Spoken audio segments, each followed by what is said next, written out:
산길을 오르다 문득 고개를 들면 푸른 하늘 아래 작은 들꽃 하나가 햇살을 머금고 있습니다. 그 꽃은 아무도 보지 않아도 피어나고 산은 아무 말 없이 모든 것을 품어 안습니다. 법정 스님의 글도 그렇습니다. 소란한 세상 속에서 잠시 숨을 고르게 하고 묵묵히 살아가는 길을 비춰주는 한 줄기 빛. 산에는 꽃이 피네. 이 책은 스님이 산과 바람, 침묵과 벗하며 길어올린 맑고 고요한 마음의 언어입니다. 지금 이 순간 당신도 마음을 내려놓고 스님의 글이 열어주는 산길을 천천히 걸어가 보세요. 그 길 끝에서 당신 안에도 고요히 피어있는 한 송이 꽃을 만나게 될 것입니다. 진정한 인간의 길. 산에서 사는 사람들이 산에 대한 향수를 지니고 있다면 속 모르는 남들은 웃을지 모르겠다. 하지만 산승들은 누구보다도 산으로 내닫는 진한 향수를 지닌다. 산에는 높이 솟은 봉우리만이 아니라 깊은 골짜기도 있다. 나무와 바위와 시냇물과 온갖 새들이며 짐승, 안개, 구름, 바람, 산울림, 이 밖에도 무수한 것들이 한데 어울려 하나의 산을 이루고 있는 것이다. 산은 사철을 두고 늘 새롭다. 그 중에도 여름이 지나간 가을철.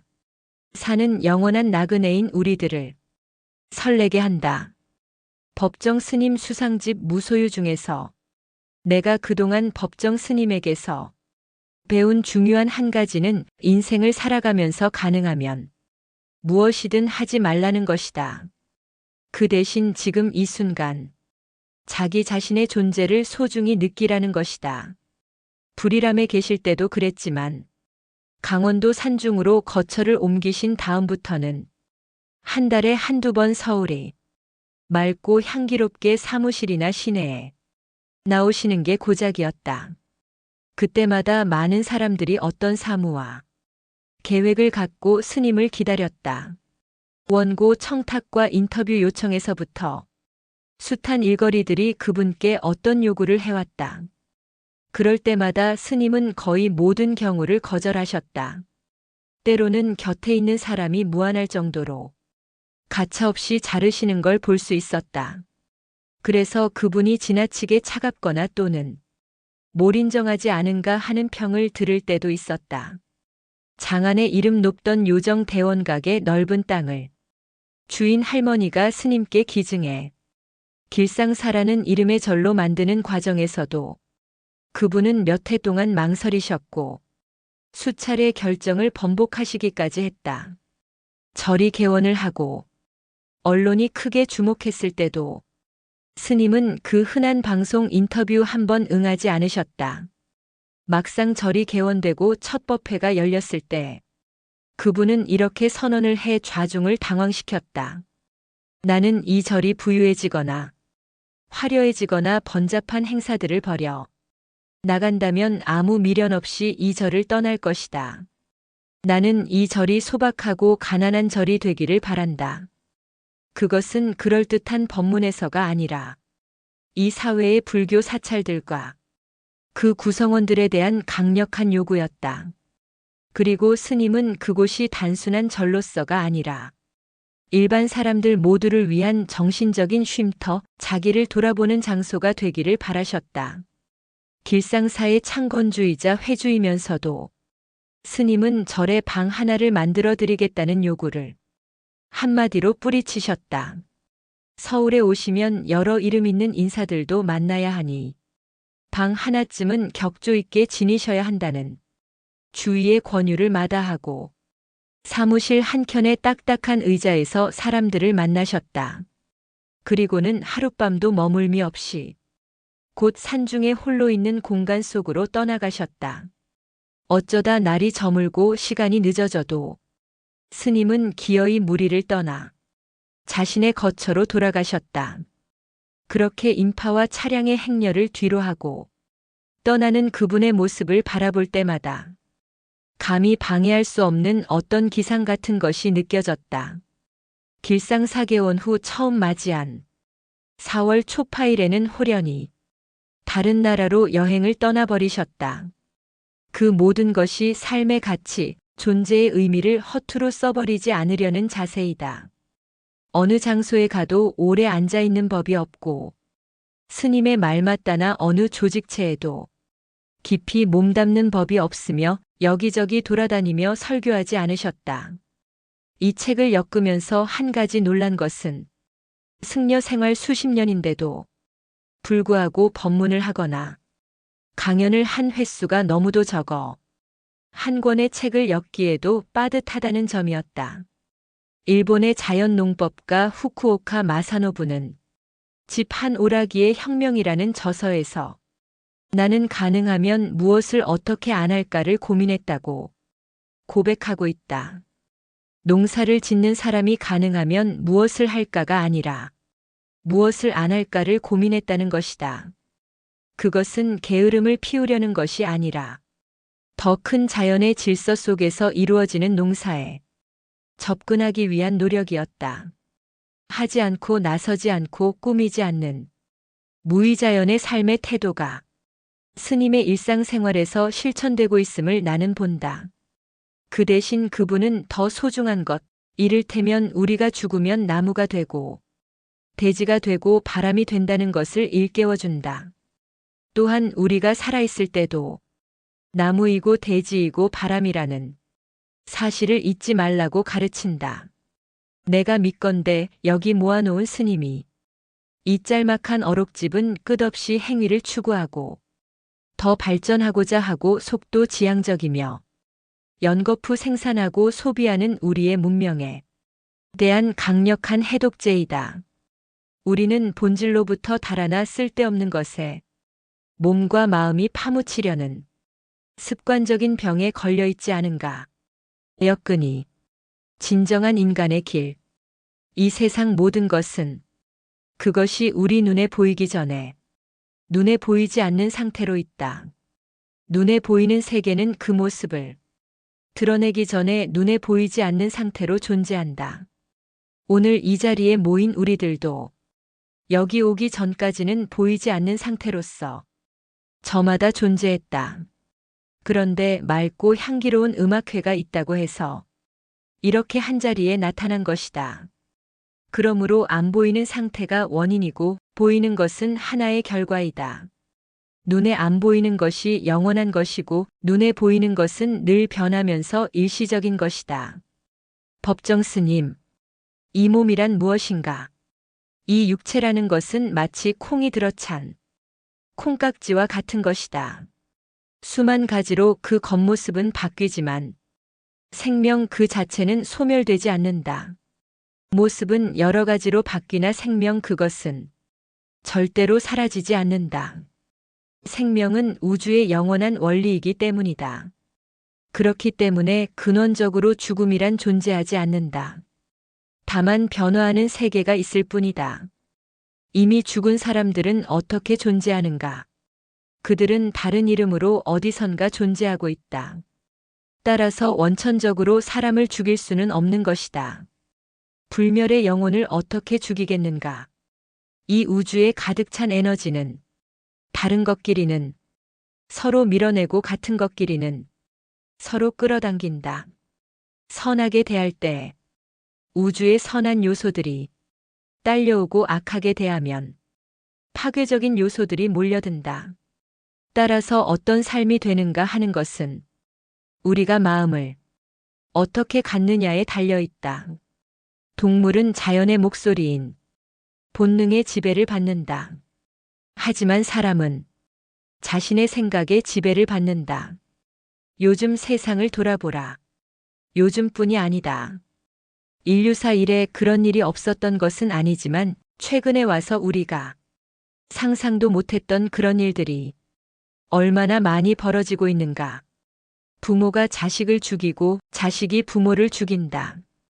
일찍이 우리가 상상도 할 수 없었던 일이다. 또 보라. 유사종교, 광신자들의 작태 같은 것을. 그것은 비단 일본만이 아니다. 세계 곳곳에서 일어나고 있다. 인간 존재 자체에 대해 새삼스럽게 의문을 갖지 않을 수가 없다. 도대체 사람이란 무엇인가? 사람이 이럴 수가 있는가? 우리가 몸으로 움직이는 동작과 입으로 하는 말과 마음으로 하는 생각, 모두가 업이 된다. 업이라는 것은 하나의 행위이다. 좋은 업을 쌓으면 곧 좋은 행동과 좋은 말씨와 좋은 생각을 가지면 좋은 결과가 얻어진다. 좋지 않은 행동이나 말이나 생각을 지니면 어두운 업을 짓게 된다. 이것이 자주 되풀이되다 보면 거기에 힘이 생긴다. 그것을 업력이라고 한다. 또는 업장이 되는 것이다. 업력이 커지면 이성의 힘으로써 도저히 억제할 수 없는 그런 관성법칙 같은 것이 생겨난다. 내 힘으로 어떻게 억제할 수 없는, 자제할 수 없는 그런 힘을 갖게 되는 것이다. 업력이라는 것, 업장이라는 것이 그렇다. 우리가 수도하고 또는 수행하는 것은 무엇인가? 업을 말키는 일이다. 흔히 번뇌를 끊는다거나 욕망을 끊는다고 말한다. 그것은 끊을 수 있는 성질의 것이 아니다. 욕망을 끊는다, 번뇌를 끊는다, 말로는 끊을 것 같지만 끊을 수 있는 성질의 것이 아니다. 단지 질적인 변화가 있을 뿐이다. 말하자면 에너지의 전환이다. 업의 전환이다. 탐욕으로 흐르는 일을 베푸는 일로 전환하는 것이다. 또 남을 미워하고 화내는 에너지는 연민의 정과 자비심으로 전환될 수 있다. 어리석음은 한 생각을 돌이킴으로써 지혜로 전환될 수 있다. 내 마음이 지극히 맑고 청순하고 평온할 때 중심이 잡힌다. 내 중심이 잡히는 것이다. 다시 말해 온전한 내 마음을 지니게 되는 것이다. 중심이 잡히지 않을 때는 늘 흔들린다. 정서가 불안정하다는 것은 중심이 잡히지 않은 것이다. 어느 쪽으로 기울고 있습니다. 그렇기 때문에 마음에 없는 일도 저지르게 되고 불쑥불쑥 어떤 충동에 우리가 휘말리게 되는 것이다. 이 불쑥이라는 한 생각이 천당도 만들고 지옥도 만든다. 따라서 한 생각을 어떻게 갖는가 이것이 갈림길이다. 세상의 기업체나 정부 관료들은 무한 경쟁 시대다. 인류가 아니면 살아남지 못한다는 등의 광고를 한다. 이런 구호들을 곰곰이 생각해 봐야 한다. 막연히 국제 경쟁력을 강조하기 위한 구호라고 생각해서는 안 된다. 사람이 어떻게 무한히 끝없이 경쟁만 할 수 있는가? 그런 구호에 속아서는 안 된다. 어떻게 경쟁만 하고 살 수 있는가? 물론 삶의 요소의 경쟁도 있지만 경쟁하지 않고 사는 그런 경우도 있다. 인류가 아니면 살아남지 못한다니 우리는 인류가 아니다. 나 자신도 인류가 아니다. 삼류 사류도 있고 아류로도 살고 있다. 다들 살아남고 있는 것이다. 어떤 의미에서 인류는 빨리 죽는다. 빨리 넘어져 버린다. 어떻게 인류만 존재하는가? 어떻게 인류만을 용납하는가? 또 그들은 말한다. 정복할 것인가, 정복당할 것인가 이건 협박이다. 누구를 우리가 정복하는가? 왜 우리가 정복을 당하는가? 이런 말에 속지 말아야 한다. 그것은 한때의 구호일 뿐이다. 이런 극도의 이기주의를 우리가 어떻게 극복할 것인가? 이것이 우리의 과제다. 한국에 와서 스님이 되어 10여 년 동안 착실하게 수행하고 있는 외국 스님들이 몇 사람 있다. 그 사람들과 여행을 하면서 한국 스님들의 좋은 점과 나쁜 점, 우리 국민들의 좋은 점과 고쳐야 할 점을 기탄 없이 애기해 달라고 한 적이 있다. 그러자 한 영국 스님이 말했다. 한국 사람들은 개인적으로 앞서려고만 하지 양보와 겸양, 이런 자비심이 부족하다. 또 따뜻한 눈빛을 만나기 어렵다고 했다. 서울이고 시골이고 가봤자 따뜻한 눈빛을 만나기 어렵다는 것이다. 옳은 지적이다. 이 말을 들으면서 내 자신이 그렇구나. 이건 바로 내 얼굴이다. 오늘의 내 모습이고 우리 사회의 얼굴이구나 하는 생각이 들었다. 우리 생애에서 마지막 순간까지 가장 중요한 것은 우리가 이웃에 대해서 따뜻한 마음을 얼마나 가졌는가, 또 그 따뜻한 마음의 본질이 무엇인가를 아는 일이다. 우리가 이웃에 대해서 한 생애 동안 따뜻한 마음을 얼마나 지녔는가, 얼마나 친절히 대했는가, 또한 그 따뜻한 마음의 본질이 무엇인가를 아는 일이다. 친절과 사랑은 우러나는 것이다. 우리 마음 속에서 우러나오는 것이다. 사람은 친절과 사랑 안에서 성장한다. 자비를 베풀라, 사랑해라, 여러 말이 있지만 친절하다는 것, 이것이 인간의 미덕이다. 얼마 전에 이런 책을 읽었다. 종업원 연화문명 있는 작은 제과점이 있었다. 그 제과점에 19살 된 여자 종업원이 있었다. 어느 날 어떤 손님이 이 아가씨에게 시집을 하나 주고 갔는데 그 시집에 이런 구절이 실려 있었다. 조그만 가게임을 부끄러워하지 말라. 그 조그만 가게에 당신의 인정의 아름다움을 가득 채우라. 그 가게는 형식보다 기본적인 생각을 중요시하는 가게였다. 인정을 잃으면 생각과 행동이 기계적으로 된다. 슈퍼마켓에 가보라. 사람이 완전히 기계이다. 단순한 돈과 물건이 교환 장소에 지나지 않는다. 그러나 인정이 배어있는 곳은 다르다. 만일 인정이 배제된 거래가 참 거래라면 굳이 사람이 지켜 설 일이 없다. 자동 판매기에 맡기면 된다.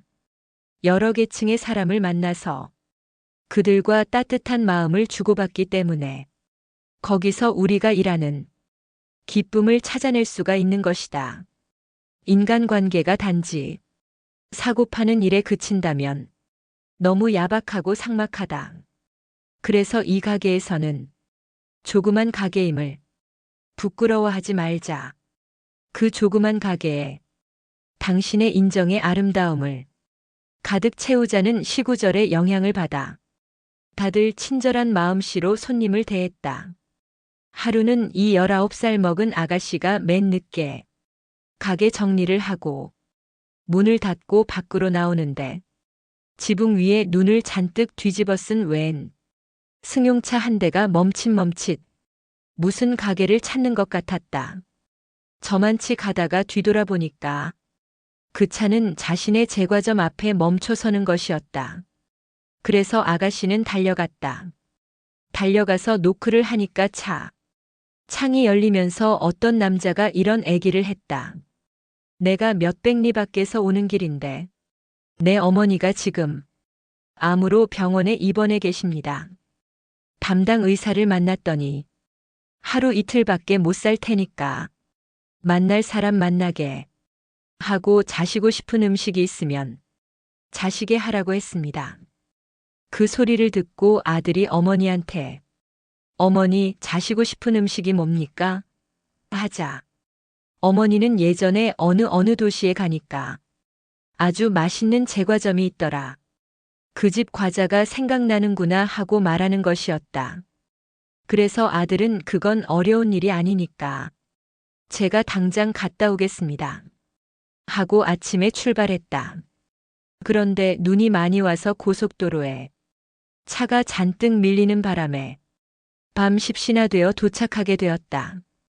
가게가 정확히 어딘지도 모를 뿐더러 짐작되는 제과점은 이미 문이 닫혀 있었다. 실망하던 차에 아가씨를 만나게 된 것이다. 설명을 듣고 제과점 아가씨가 말했다. 내가 이 가게 종업원이니까 잠깐만 기다리시라고. 아가씨는 안으로 들어가 불을 켜고 난로까지 켠 다음 그 손님을 들어오게 했다. 그리고는 어떤 과자인지도 모르지만 병석에 누워 계신 분이니까 소화가 잘 되는 것, 부드러운 걸로 자기가 골라드렸다. 과자를 싸드리면서 아가씨는 눈길에 조심해서 가시라고 인사를 했다. 손님이 값이 얼마냐고 묻자 아가씨는 돈을 안 받겠다고 말했다. 왜 돈을 안 받느냐고 놀라서 쳐다보자 제과점 아가씨가 이런 애기를 했다. 이 세상에서 마지막에 저의 가게 과자를 잡숫고 싶다는 손님께 모처럼 저희가 드리는 성의입니다. 그 대신 혹시 과자가 더 필요할지도 모르니 명함을 두고 가십시오. 손님은 감격한 채 떠났고 그 아가씨는 자기 지갑에서 따로 과자값을 꺼내 자기가 대신 그날 매상에 추가시켰다. 그날 밤 그녀는 꿈을 꾸었는데 노인이 과자를 먹다가 목이 메어서 고생하는 불길한 내용이었다. 다음날 출근하자마자 마음이 집히는 데가 있어 명함의 연락처로 전화를 걸었다. 그러자 그 어머니가 돌아가셨다는 것이었다. 귀로에 길이 막혀 예정보다 늦게 도착을 했는데 아들이 도착하기 30분 전에 돌아가셨다는 것이었다. 그런데 그 어머니가 맑은 정신으로 숨을 거두면서 마지막으로 한 말이 그 가게 참 좋은 가게로구나라는 것이었다. 그 말을 전해 듣고 아가씨는 물었다. 장례식이 언제냐고. 그래서 내일이라고 하니까 이 아가씨는 자세한 얘기도 하지 않고 주인한테서 휴가를 얻었다. 그리고는 따로 공장에 가서 장례식에 가지고 갈 과자를 주문했다. 자기가 과자 값을 내고 그 길로 장례식에 참석을 했다. 과자를 갖고 장례식에 간 것이다. 어제 과자를 사갔던 그 손님이 깜짝 놀랐다. 그 고마웠던 아가씨가 장례식에까지 찾아온 것이다. 영단의 향을 사르고 이 아가씨는 마음속으로 말했다. 처음 뵙는 손님, 이 세상에서 마지막으로 우리 가게의 과자를 먹고 싶다고 말씀하신 분 미처 시간에 대지 못해 서운하셨겠어요. 좋아하시는 과자를 떠나시는 길에 갖고 가시라고 인사차 왔습니다. 이렇게 축원을 했다. 이 글을 읽으면서 나는 비록 조그만 가게이지만 그 제과점 아가씨의 모습에서 앞치마를 두른 천사와 보살의 모습을 볼 수 있었다. 상인의 길은 곧 인간의 길이다. 단지 물건만 사고 파는 것이 아니라 인간에게 필요한 상품이기 때문에 인정이 오고 가야 한다. 다시 말해 사고 파는 차디찬 그런 거래가 아니라 인정이 오고 갈 수 있는 인간의 길이 되어야 한다. 그 책에 보면 이런 구절이 나온다. 당신의 오늘 일은 단 한 사람이라도 당신에게 고맙습니다라고 마음으로부터 인사를 하고 싶어 하는 그런 친구를 만드는 일이다. 오늘 내가 할 수 있는 일이 무엇인가 하면 내가 있는 일터에서 단 한 사람이라도 나에게 고맙습니다라고 마음으로부터 인사를 하는 친구를 만드는 일이라는 것이다. 법정 스님, 이웃을 기쁘게 해주면 나 자신이 기뻐진다. 이웃을 괴롭히면 나 자신이 괴롭다. 이것이 마음의 메아리이다. 사랑이 무엇인가? 남녀간에 그렇고 그런 것만이 사랑이 아니다. 동정과 이해심을 지니는 것이다. 나 아닌 타인에게 내 가족이든 친구이든 남 모르는 사람에게까지 동정과 이해심을 지니는 것이다. 자연스럽게 이웃을 돕는 일이다. 마음으로부터 우러나서 거두는 일이다. 사랑을 어렵게 생각하지 말라. 지극히 일상적이고 사소한 마음씀이다. 낯선 이웃에게 너그러워지는 일이다. 낯선 이웃에게도 우리가 너그럽게 대하는 것, 그것이 사랑이다. 따뜻한 미소를 보내는 것, 이것도 사랑이다. 부드럽고 정다운 말씨를 쓰는 것, 이것도 사랑이다. 우리의 마음만 열리면 늘 그렇게 살 수가 있다. 마음이 겹겹으로 닫혀 있기 때문에 그런 씨앗을 내 자신이 지니고 있으면서도 그걸 펼쳐 보이지 못하는 것이다. 너는 너, 나는 나, 그렇게 단절되어서 살고 있다. 바로 이런 일상적인 실천들이 사랑이며 친절이다. 다시 말하면 사람으로서 그 도리를 다하는 것이 친절이고 사랑이다. 사랑이 없는 지식은 자칫 파괴수단으로 전락한다. 그래서 그 자신까지도 파멸시키고 만다. 삶이란 우리가 누구에게서 배우는 것이 아니다. 교과서에서 배우는 것이 아니다. 우리가 순간순간 내 눈으로 직접 보고 귀로 듣고 이해하면서 새롭게 펼쳐가는 어떤 기운 같은 것이다. 우리가 산다는 게 새끼 밥 먹고 직장 왔다 갔다. 출퇴근길에 고생하며 사는 것, 이것이 사는 게 아니다. 그건 숨 쉬는 것일 뿐이다. 삶은 누구에게서 배우는 게 아니라 직접 내 눈으로 보고 귀로 듣고 순간순간 이해하면서 새롭게 펼쳐가는 것이다. 아름다움이 무엇인지 이해하는 가운데서 우리는 사랑을 알게 된다. 아름다움에 대한 이해는 곧 우리 가슴에 평화를 이룬다. 우리가 살아가는데 가장 중요한 것은 좀 더 친절해지는 것이다. 내일은 오늘보다 더 친절해지는 것이다.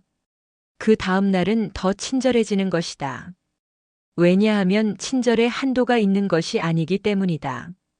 이런 사랑이야말로 모든 삶의 기초가 된다. 우리가 더 친절하고 사랑한다면 우주가 확장된다. 보이는 것만이 우주가 아니다. 끝없는 우주이지만 우리가 보다 더 친절하고 사랑한다면 우리들의 우주가 그만큼 확장이 된다. 이웃에게 좀 더 친절하고 우리 서로 사랑하자. 수도자가 사는 집. 올 봄은 순수하게 홀로 있는 시간을 마음껏 누릴 수 있었다. 홀로 있을수록 함께 있다는 말씀이 진실임을 터득하였다. 홀로 있다는 것은 어디에도 물들지 않고 순진무구하며 자유롭고 홀가분하고 부분이 아니라 전체로서 당당하게 있음을 뜻한다. 살 만큼 살다가 이 세상을 하직할 때 할 수 있다면 이런 오두막에서 이 다음 생으로 옮아가고 싶다. 법정 스님 수상집 버리고 떠나기 중에서 여름 장마가 찾아와 산에 물이 불었다. 전에 없던 개울이 생겨나고 쏜살 같은 급류가 오솔길을 무너뜨리고 쏟아져 내리기 시작했다. 마침 시중에 볼 일이 있어 오두막을 나선 스님은 예기치 않게 그 급류와 맞닥뜨리게 되셨다. 개울은 제법 폭이 넓어 간단히 뛰어넘기가 어려웠다. 자칫 발을 헛디뎌 급류에 휘말렸다간 목숨을 잃을 판이었다. 발 아래로 꿈틀거리며 흐르는 거센 물줄기를 바라보며 그 순간 스님은 문득 크게 무서워지셨다고 한다. 이러다가 죽을 수도 있겠구나 하고, 그리고 다음 순간 아직도 내게 소멸의 두려움이 있구나 하는 생각이 들어 한동안 그 급류 앞에 서서 자기를 되돌이키셨다고 한다. 이 이야기를 나는 스님과 오랜 교분이 있으신 청학 스님으로부터 전해 들었다. 그러면서 청학 스님은 그분이 저토록 홀로 산중에 사시는 것에 대해 무척 염려하셨다. 그동안 스님을 만나오면서 내가 받은 인상은 그분이 자신의 감정과 느낌에 매우 충실하다는 것이다. 많은 것으로부터 훌쩍 벗어나 있고 그토록 이름이 나 있으면서도 명성이나 명예 따위를 썩은 감자처럼 여기시지만 한순간 스스로에게 다가오는 작은 느낌들을 모른 채 하지 않으신다는 것이다. 스님은 자주 인간은 외로움을 느낄 수 있어야 한다고 강조하신다. 가끔은 옆구리에서 시장기 같은 외로움을 느껴야 자신의 존재에 더 많이 접근할 수 있다는 것이다. 사실 우리는 생애 초월을 꿈꾸지만 막대기처럼 무뎌진 인간이 되고자 함은 아니다. 감정에 휘둘리지 않되 오히려 눈과 귀, 오감 등을 활짝 열고 자신의 안팎에서 일어나는 일에 반응하는 것이 명상의 목적이다. 스승의 죽음에 슬피 우는 임재선사에게 다른 제자가 생사해탈을 위해 공부하는 자가 어찌 그렇게 죽음 앞에서 초연하지 못하느냐고 질책하자 임재선사가 이렇게 말했다고 하지 않는가. 물론 나도 죽음이 없고 태어남이 없다는 것은 안다. 하지만 스승을 오랫동안 보아온 내 두 눈이 이제 더 이상 그분의 모습을 볼 수 없음을 슬퍼하며 눈물을 흘리는데 나더러 그 눈물을 틀어막고 있으란 말인가. 여름 장맛비가 내려 산중에 급류가 생겨났다. 오두막을 나서 그 급류 앞에 서 있는 스님의 모습이 눈에 보인다. 물론 그분은 급류도 뛰어넘고 자기 소멸의 두려움도 쉽게 뛰어넘으실 것이다. 하지만 솔직히 내 심정을 말하면 나 역시 그분이 저토록 홀로 산중에 살고 계시는 것이 때때로 걱정스럽고 이제 연세가 어떻게 되셨나 하고 따져볼 때도 있다. 법정 스님 산에는 꽃이 피네 중. 여건이 수도자가 사는 집. 선정산매가 충만하길 빕니다. 건성으로 앉아있지 말고 지금 자신이 무엇을 하고 있는지 낱낱이 살펴보십시오. 마음과 몸을 편안하게 하고 순간순간 기쁨이 배어나오도록 해야 합니다. 정진은 의무적인 행위가 아니라 침묵 속에 떠오르는 삶의 향기입니다. 중심이 잡히면 말이 필요 없게 됩니다. 즐겁게 정진하는 것이 안거입니다. 여여 선당에 보낸 편지에서 서산 대사의 선가 귀감에 이런 법문이 있다. 출가하여 수행자가 되는 것이 어찌 작은 일이랴. 편하고 한가함을 구해서가 아니며 따뜻이 입고 배불리 먹으려고 하는 것도 아니며 명예나 재산을 구해서도 아니다. 오로지 생사의 괴로움을 벗어나려는 것이며 번뇌의 속박을 끊으려는 것이고 부처님의 지혜를 이으려는 것이며 끝없는 중생을 건지려고 해서다. 이것이 바로 출가 정신이다. 인도의 위대한 시인 까비르는 이렇게 노래한다. 너는 왔다가 가는 한 사람의 나그네, 재산을 모으고 부를 자랑하지만 떠날 때는 아무것도 가지 못한다. 너는 주먹을 쥐고 이 세상에 왔다가 갈 때는 손바닥을 펴고 간다. 우리가 불행한 것은 물질적인 결핍이라든가 신체적인 장애 때문이 아니다. 행복할 수 있는, 행복을 받아들일 수 있는 따뜻한 가슴을 잃어가기 때문이다. 새로 핀 꽃을 보고 그 꽃에 매료당하는 것은 가슴의 영역이지 머리의 영역이 아니다. 생명의 신비는 가슴으로 받아들인다. 또 가슴에서 온다. 삶의 부피나 덩이만 생각하고 삶의 질을 놓쳐버리는 사회는 불행한 사회다. 명상을 왜 하는가? 본래의 청정한 마음을 드러내기 위해서다. 선가 귀감은 말하고 있다. 바른 법을 찾는 것이 곧 바르지 못한 일이다. 이것을 깊이 새겨둬야 한다. 무엇인가 인위적으로 억지로 바른 법을 찾느라고 노력하는 것 자체가 바른 법에서 멀어지는 일이라는 것이다. 또한 같은 경전은 말하고 있다. 중생의 마음을 버리려고 할 것 없이 다만 제 성품을 더럽히지 말라. 억지로 바른 법을 찾으려고 하는 것 자체가 이미 바르지 못한 일이다.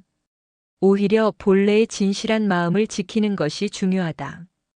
따로 부처를 구한다고 해서 그것이 얻어지는 게 아니다.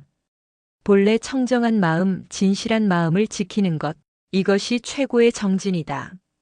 정진이라는 것이 밤잠을 안 자고 탐구하는 그것이 아니고 본래 청정한 그 마음을 지키는 것, 본래 때 묻지 않은 맑은 마음을 지키는 것이라고 서산대사는 말하고 있다. 명상은 조용히 지켜보는 일이다.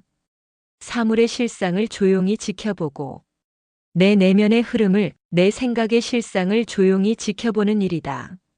안팎으로 지켜보는 일이다. 보리달마는 관심일법 총섭재행이라고 말했다. 마음을 살피는 이 한 가지 일이 모든 현상을 거두어 들인다는 뜻이다. 지식은 기억으로부터 온다. 그러나 지혜는 명상으로부터 온다. 지식은 밖에서 오지만 지혜는 안에서 움튼다. 안으로 마음의 흐름을 살피는 일, 우리는 이것을 일과 삼아서 해야 한다. 모든 것이 최초의 한 생각에서 싹튼다. 이 최초의 한 생각을 지켜보는 것이 바로 명상이다. 까비르의 시에 이런 구절이 있다. 꽃을 보러 정원으로 가지 말라. 그대 몸 안에 꽃이 만발한 정원이 있다. 거기 연꽃 한 송이가 수천 개의 꽃잎을 안고 있다. 그 수천 개의 꽃잎 위에 앉으라. 수천 개의 그 꽃잎 위에 앉아서 정원 안팎으로 가득 피어 있는 아름다움을 보라. 안으로 살피라는 소리이다. 수천 개의 꽃잎 위에 앉으라. 수천 개의 꽃잎 위에 앉아서 정원 안팎으로 가득 피어 있는 아름다움을 보라. 그 아름다움을 묵묵히 지켜보라는 뜻이다. 진정으로 세상을 살 줄 아는 사람은 한 해가 지난다고 해서 더 늙지 않는다. 수행자는 그런 덧없는 세월을 한탄할 게 아니라 그 세월 속에서 우리가 얼마나 덧없이 살고 있는가, 무가치하게 살고 있는가를 되돌아봐야 한다. 나는 설이 되면 해가 바뀌면 늘 그렇게 한다. 과연 내가 한 해 동안 내게 주어진 시간을 얼마만큼 잘 썼는가? 그것이 과제처럼 내 앞에 다가온다. 어떤 때는 고맙게 여길 때도 있고 어떤 때는 후회스러워질 때도 있지만 늘 새롭게 시작하는 마음으로 한 해를 맞는다. 출가자는 자기가 무엇 때문에 출가했고 어떤 것이 진정한 출가자의 본분이고 삶의 태도인가를 생각한다면 250가지 계율을 낱낱이 챙기지 않는다 하더라도 그 생활 자체가 좋은 본보기가 될 것이다. 그리고 무엇보다 중요한 것은 내 자신도 늘 그것을 반성하고 있지만 진정한 출가 정신을 가지려면 가난해야 한다.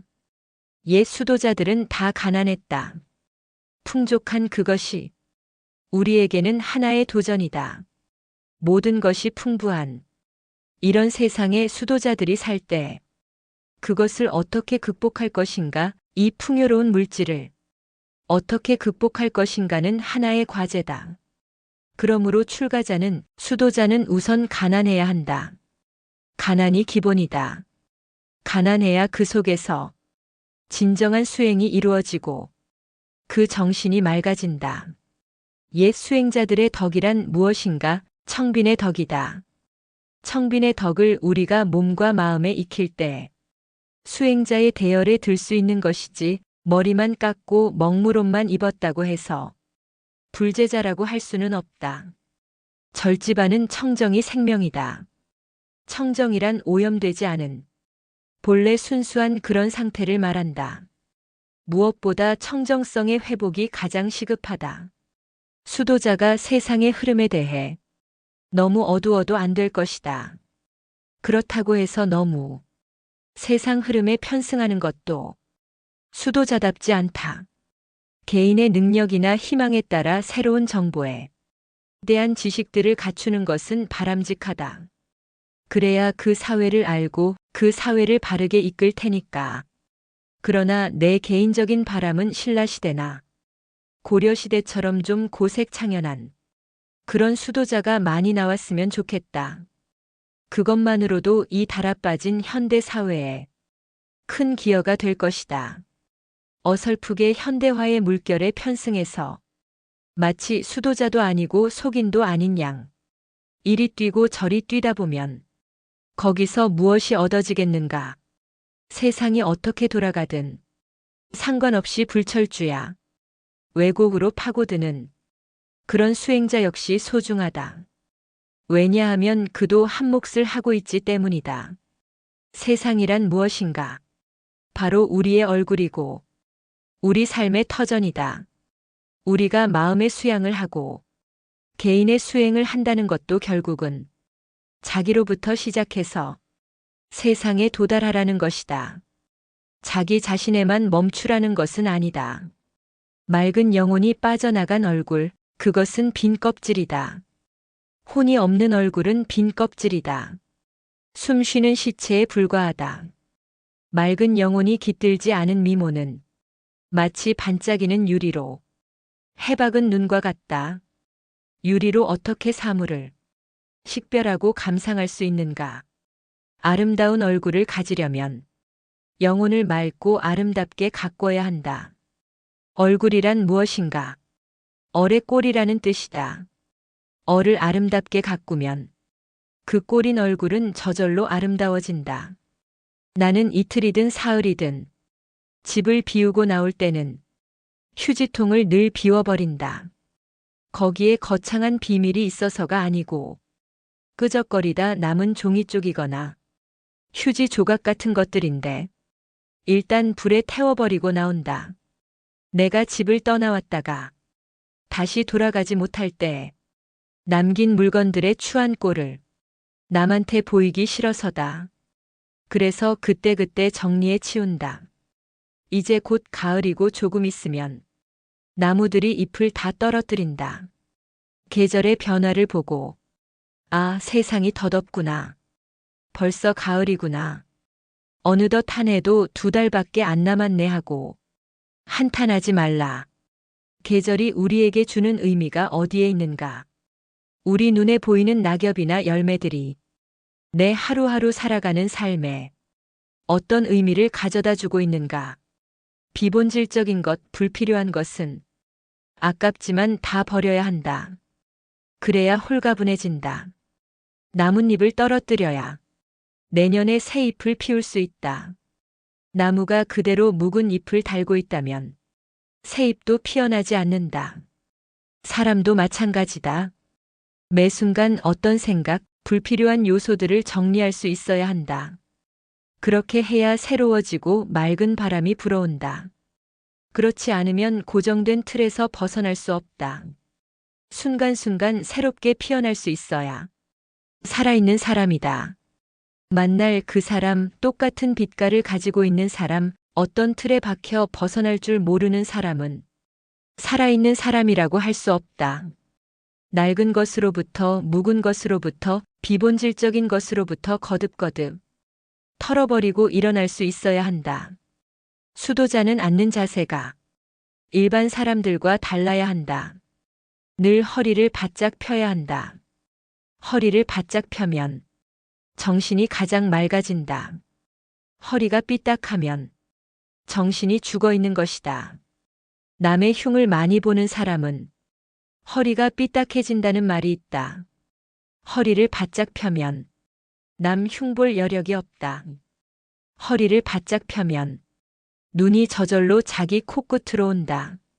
자기 허물만 살피는 것이지 남의 허물은 보이지 않는 것이다. 인간은 누구나 어디에도 기대서는 안 된다.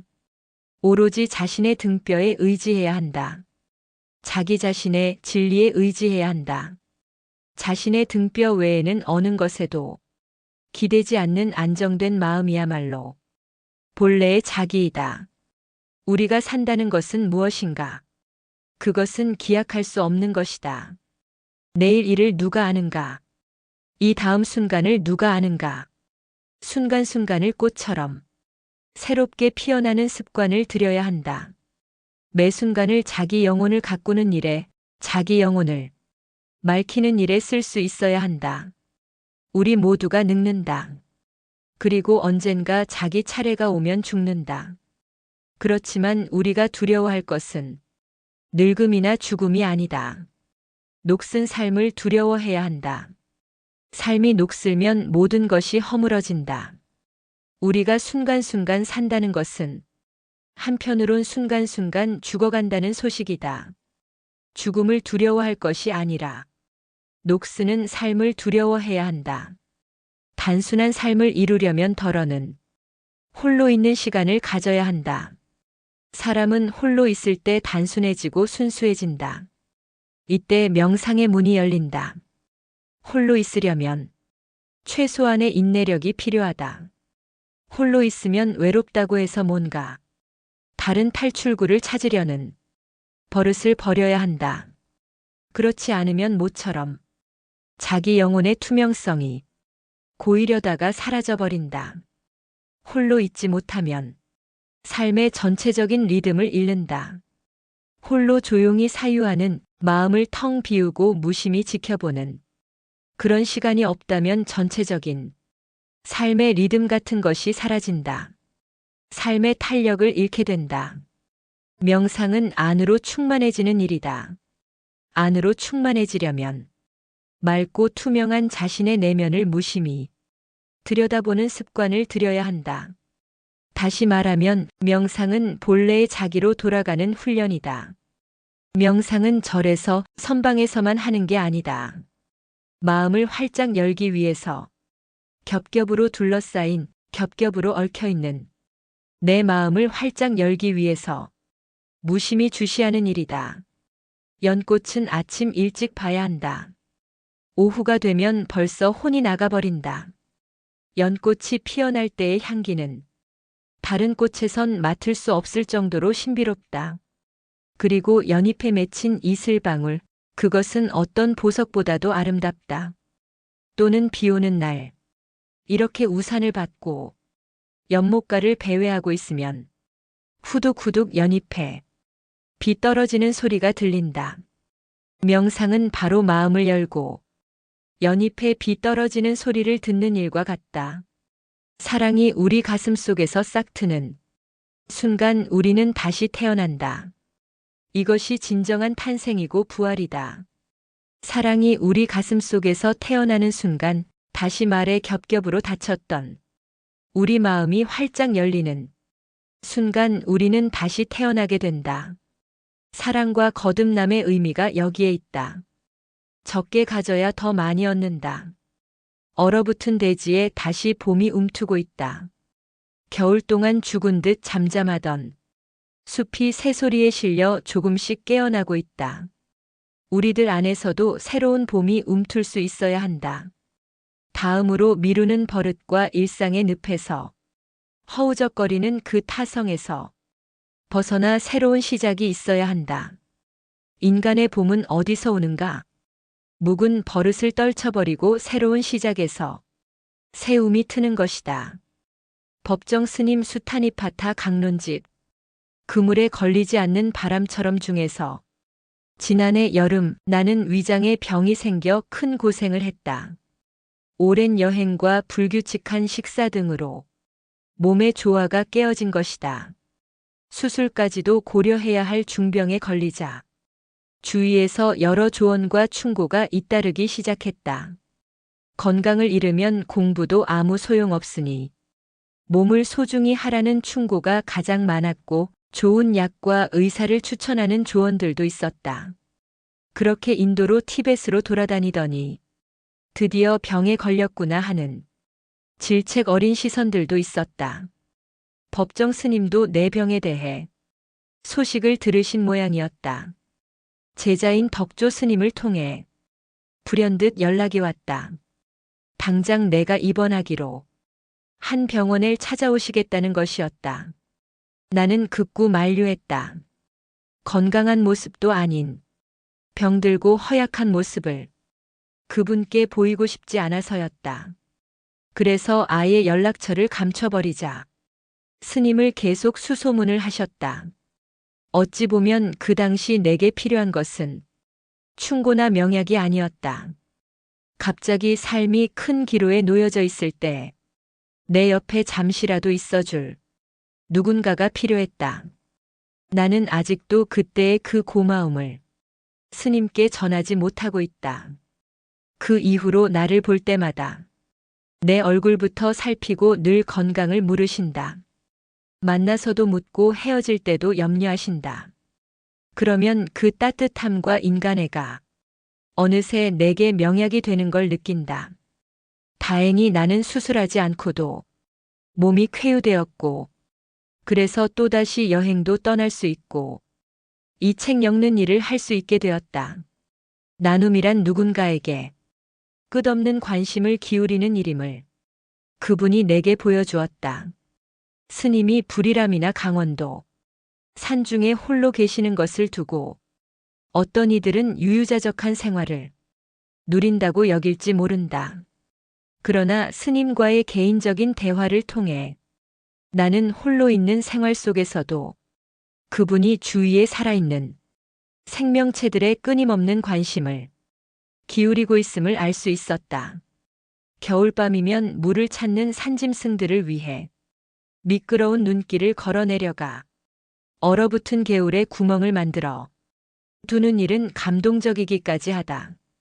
또 한 번은 출판사에서 책의 인쇄를 받으시면서 언젠가 집수리를 해준 어느 인부의 불우한 사정을 챙겨주어야 한다고 말씀하시는 것을 엿들은 적이 있다. 스님은 자주 알베르 카미의 말을 인용하신다. 우리들 생애 저녁에 이르면 우리는 이웃을 얼마나 사랑했는가를 두고 심판받을 것이다. 카미는 또 이렇게 말했다. 무엇이 우리의 삶을 증언해 줄 것인가? 우리의 작품인가, 철학인가? 아니다. 오직 사랑만이 우리의 존재를 증명해 줄 뿐이다. 여건이 적게 가져야 더 많이 얻는다. 내가 사는 데는 아직도 얼음이 얼어 있고 눈이 잔뜩 쌓여 있는데 이곳 남쪽에 오니까 꽃이 피어 있다. 내가 아마도 욕심이 많기 때문에 무소유를 그렇게 강조하게 된 듯하다. 내가 늘 가만히 반성해 본다. 지금도 내가 가진 것이 너무 많다.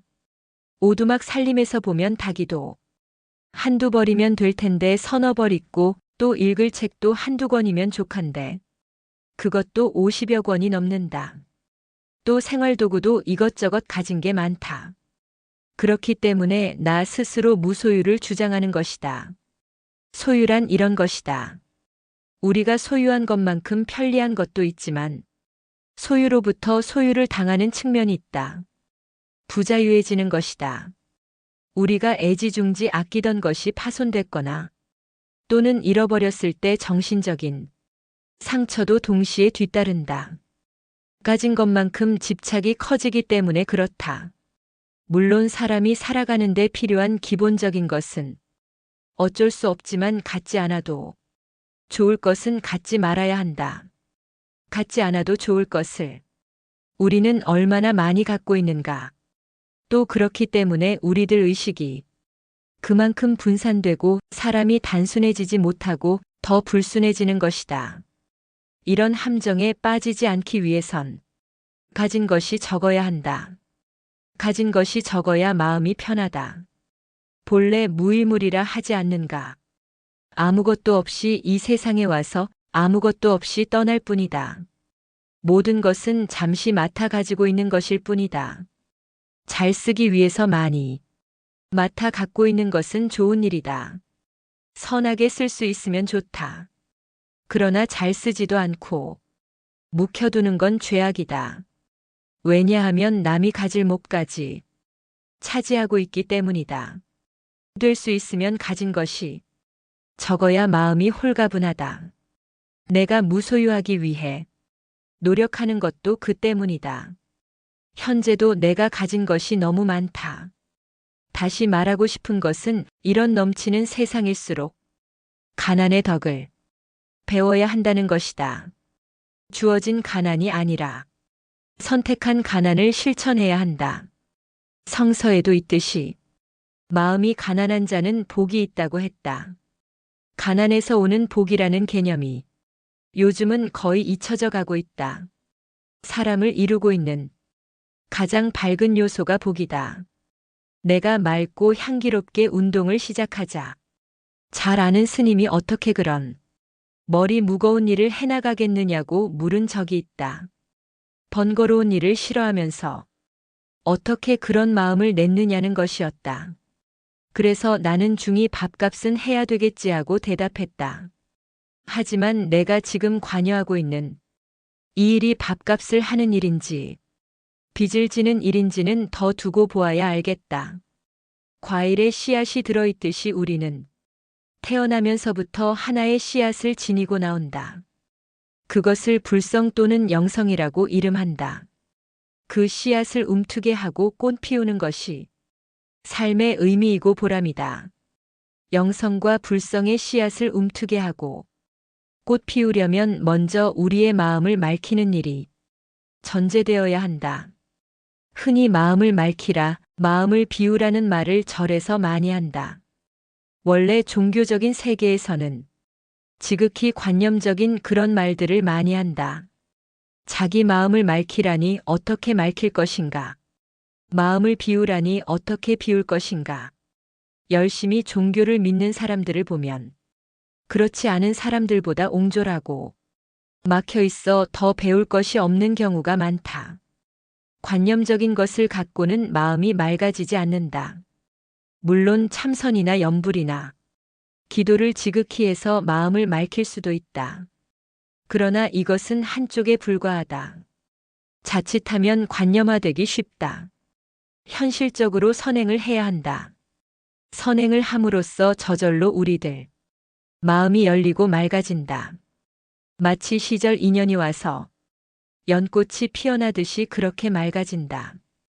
불교에서는 말한다. 나쁜 짓 하지 말고 착한 일을 두루 하라. 그러면 저절로 그 마음이 맑아질 것이다. 이것이 바로 모든 부처들의 가르침이다. 법구경에도 나오고 여러 문헌에도 나온다. 그러므로 마음을 맑힌다는 것은 현실적으로 선을 행한다는 것이다. 한 사람의 마음이 맑아지면 그 둘레가 점점 맑아져서 마침내는 온 세상이 다 맑아질 수 있다. 인류 역사상 수많은 성인들, 예수나 부처 같은 분들의 맑은 마음이 메아리 되고 두루 비쳐서 오늘날까지도 사방을 맑게 비추고 있다. 만일 그런 분들이 존재하지 않았다면 현재 우리는 전혀 다른 삶의 모습을 하고 있을 것이다. 내 마음 따로 있고 내 마음 따로 있는 것이 아니다. 마음은 하나이다. 한 뿌리에서 파생된 가지가 내 마음이고 당신의 마음이다. 어렵고 불행한 사람의 이야기를 들으면 우리가 눈물 짓는 것도 그 때문이다. 왜냐하면 같은 뿌리에서 나누어진 한쪽 가지가 그렇게 아파하기 때문에 함께 아파하지 않을 수가 없는 것이다. 그것이 마음의 메아리이다. 마음이 맑고 투명해야 평온과 안정을 갖는다. 마음의 평화로움과 안정이야말로 행복과 자유에 이르는 지름길이다. 나눔이란 무엇인가? 이미 받은 것에 대해 당연히 지불해야 할 보상의 행위이고 감사의 표현이다. 나눔으로써 이 세상을 제대로 건널 수 있다. 육바라밀 6가지 지혜 가운데 보시 바라밀을 첫째가는 바라밀이라고 하지 않는가? 바라밀이라는 것은 세상을 사는 일이다. 이쪽에서 저쪽으로 건너가는 일, 도달하는 일, 나루를 건너는 일다. 다시 말하면 세상을 사는 문제이다. 그 중에서도 첫째 가는 것이 나눠 갖는 일, 보시하는 일이라는 것이다. 기쁨을 나누면 그 기쁨은 몇 곱으로 늘어난다. 반대로 괴로움과 슬픔을 나눠 가질 때 그 괴로움과 슬픔은 몇 곱으로 줄어든다. 나눔에는 이렇듯 미묘한 율동이 따른다. 관계는 일방적이지 않다. 서로 주고받으면서 이루어진다. 또한 그런 관계가 우리들 자신을 만들어간다. 모든 것은 나이를 먹어가면서 시들고 쭈그러든다. 내 글만 읽고 나를 현품 대조하러 온 사람들이 가끔 깜짝 놀란다. 법정 스님하면 잘생기고 싱싱한 줄 알았는데 이렇게 별 볼 것 없고 바짝 마르고 쭈글쭈글하니 실망의 기색이 역력하다. 그때마다 나는 속으로 미안해한다. 거죽은 언젠가 늙고 허물어진다.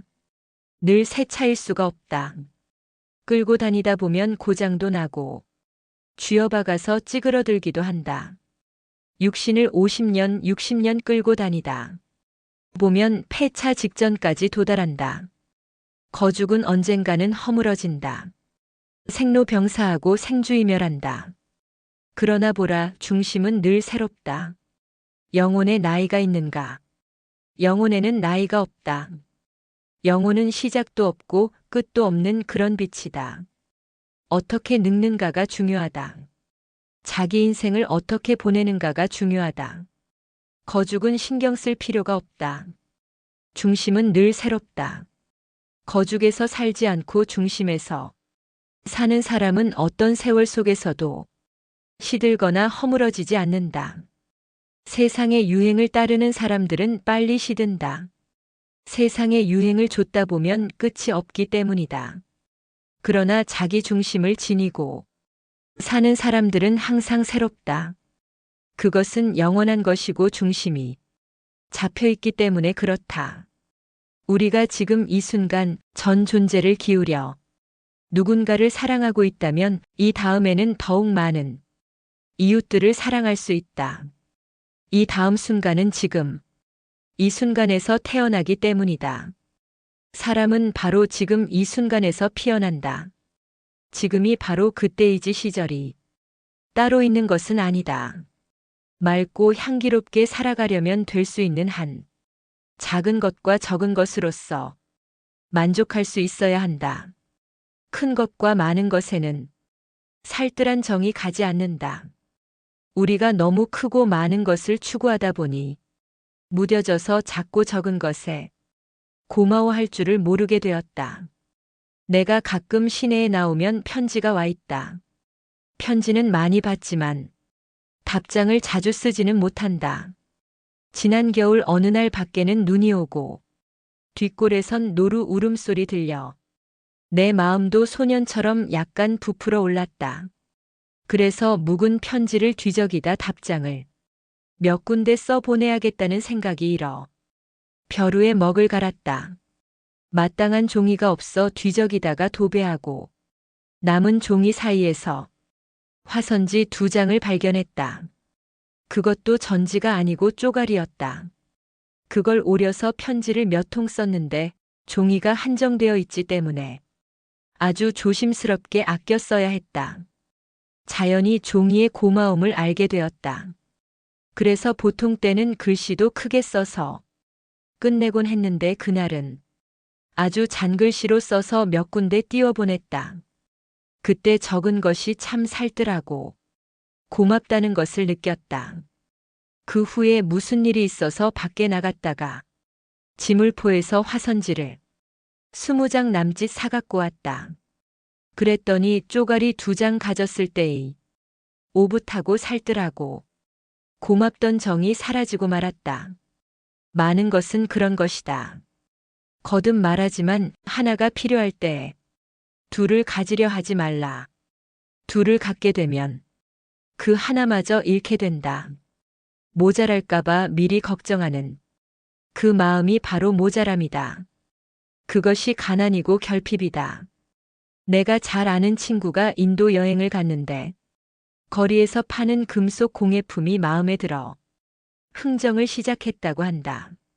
가게 주인이 빤히 쳐다보더니 1000루피를 달라고 하더라는 것이다. 우리 돈으로 치면 4만 원 정도인데 인도에서 1000루피면 굉장히 큰 돈이다. 사람 봐서 그렇게 부른 것이다. 그래서 친구가 100루피만 하자고 10분의 1로 깎자 150루피만 달라고 하더라는 것이다.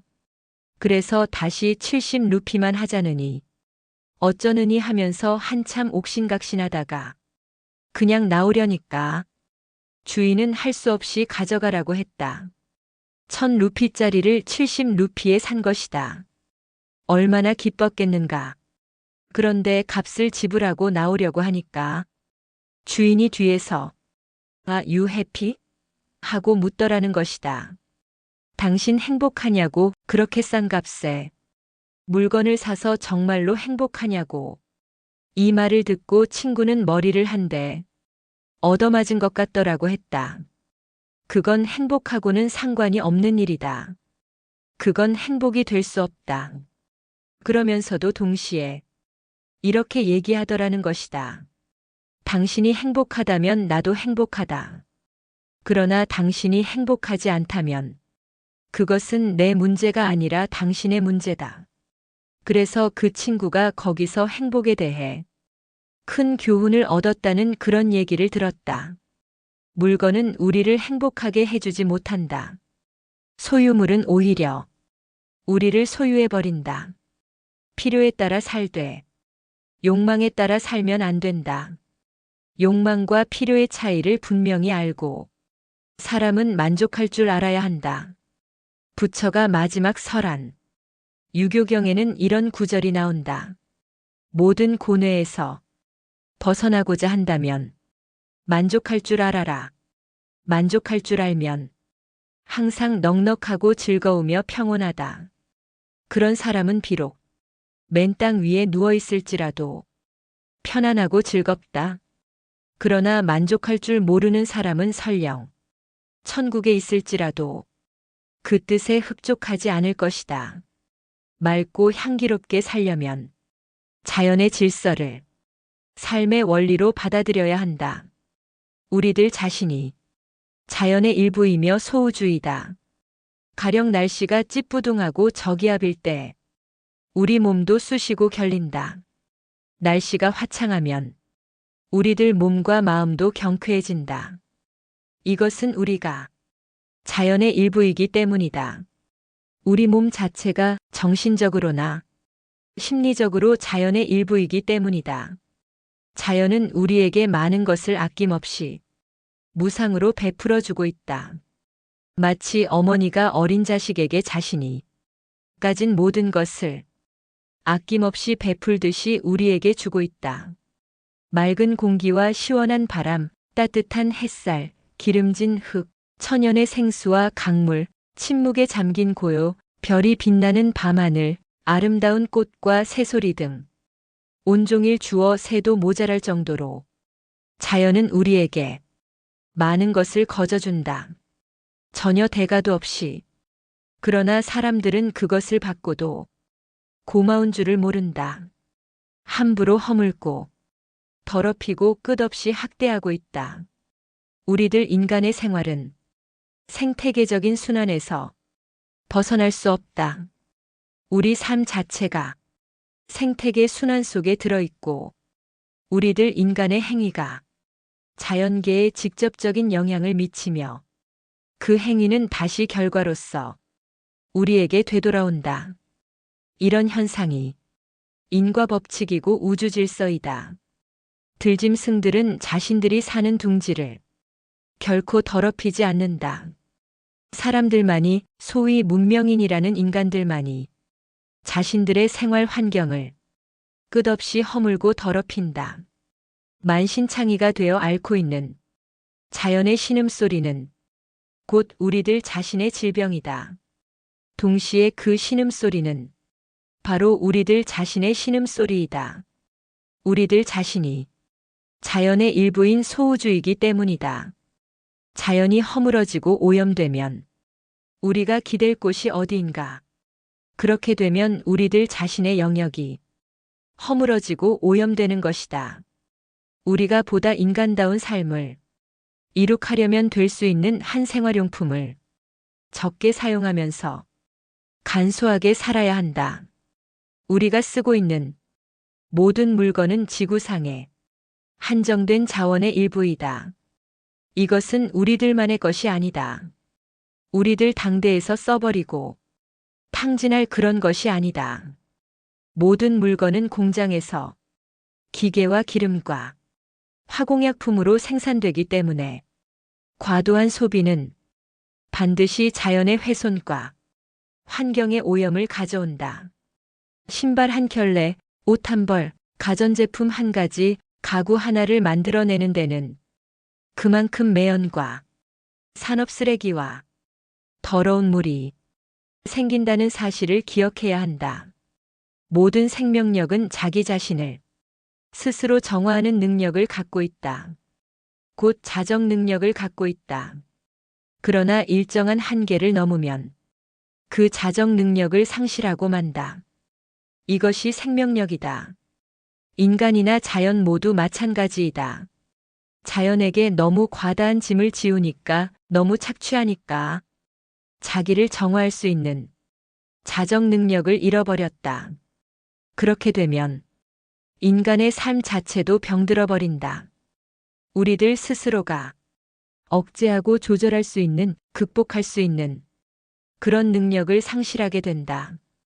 꽃들은 자기 자신과 남을 비교하지 않는다. 매화는 매화의 특성을 지니고 있고 진달래는 진달래다운 특성을 지니고 있다. 저마다 최선을 다해 피어날 뿐 어느 꽃에게도 비교하지 않는다. 비교는 시샘과 열등감을 낳는다. 비교하지 않고 자신답게 자신의 삶에 충실할 때 그는 순수하게 존재할 수 있다. 사람이 사람답게 살기 위해서는 자기 나름의 삶의 질서가 필요하다. 물건을 사들여 한동안 간직하고 쓰다가 시들해지면 내다 버리고 다시 새 것으로 사들이는 이런 소모의 악순환에 사로잡혀 있는 한내적인 평온이나 맑은 기쁨은 결코 얻을 수 없다. 크고 많은 것, 그것은 허한 것이다. 소유를 꼭 없어서는 안 될 것으로 제한하고 자제하는 것이 우리 정신을 풍요롭게 하는 길이다. 적게 가져야 더 많이 얻는다. 깨달음에 이르는 데는 오직 두 길이 있다. 하나는 자기 자신을 속속들이 지켜보면서 삶을 거듭거듭 개선하고 심화시켜가는 명상의 길이고, 다른 하나는 이웃에 대한 사랑의 실천이다. 명상이라고 가만히 앉아 있는 것이 아니다. 자기 삶을 스스로 늘 지켜보는 일이다. 그 다음은 사랑의 실천이다. 하나는 지혜의 길이고, 다른 하나는 자비의 길이다. 이 지혜와 자비의 길을 통해서 우리가 이 세상에 태어날 때부터 지녀온 그 씨앗이, 불성과 영성의 씨앗이 맑고 향기롭게 꽃 피어난다. 본래 청정한 우리 마음을 명상과 나눔으로 맑혀야 한다. 그래서 우리가 몸담아 사는 세상을, 그리고 마음을 그 속에서 의지해 살다가 언젠가는 그 품으로 돌아가 영원히 안길 자연을 향기롭게 가꿔야 한다. 떠남을 위하여. 그렇다 우리는 날마다 죽으면서 다시 태어나야 한다. 만약 죽음이 없다면 삶 또한 무의미해질 것이다. 삶의 배후에 죽음이 받쳐주고 있기 때문에 삶이 빛날 수 있다. 우리는 순간순간 죽어가면서 다시 태어난다. 그러니 살 때는 삶의 전력을 기울여 뻐근하게 살아야 하고, 일단 삶이 다하면 미련 없이 선뜻 버리고 떠나야 한다. 우리는 어디서 와서 어디로 가는 나그네인지 시시로 살펴보아야 한다. 법정 스님 수상집 인도 기행 중에서 강원도 산골로 거처를 옮기면서 법정 스님은 버리고 떠나기란 제목의 수상집을 내셨다. 그 글들 속에서도 드러나고 있듯이 강원도행은 세상으로부터의 도피가 아니라 자신의 삶을 지키고 점검하기 위한 수도자다운 선택이었다. 이따금 스님과 마주 앉은 자리에서 지난 여행에 대한 얘기를 나눌 때가 있다. 그러면 나는 그분과 내 자신이 여행한 경로들이 많이 일치하고 있음을 알고 놀라곤 한다. 지난해 겨울 스님은 네팔에 다녀오신 뒤 카트만두 교회의 나가르콧 정상에서 맞이한 일출의 장엄함을 말씀하셨다. 나 역시 나가르콧에서 바라보던 히말라야의 아침 풍경을 두고두고 잊을 수가 없다. 그것은 어떤 사진기나 붓으로도 그려내기 어려운 자연의 위대함이었다. 아울러 내가 곧잘 들러 명상음악을 구입하곤 하는 카트만두 시내의 필그림 서점에 대해서도 언급하시는 것이었다. 그곳에서 스님은 네팔 엽서도 사고 인도 음악도 구하신 듯 했다. 스님은 또 미국 캘리포니아에 가실 때마다 들르는 파라마한사 요가난다 명상센터의 아름다움에 대해 자주 말씀하신다. 그곳은 아열대의 꽃들과 나무들과 호수가 어우러져 있어서 누구나 그 안에 발을 들여놓는 순간 저절로 명상적인 분위기에 젖어드는 그런 장소이다.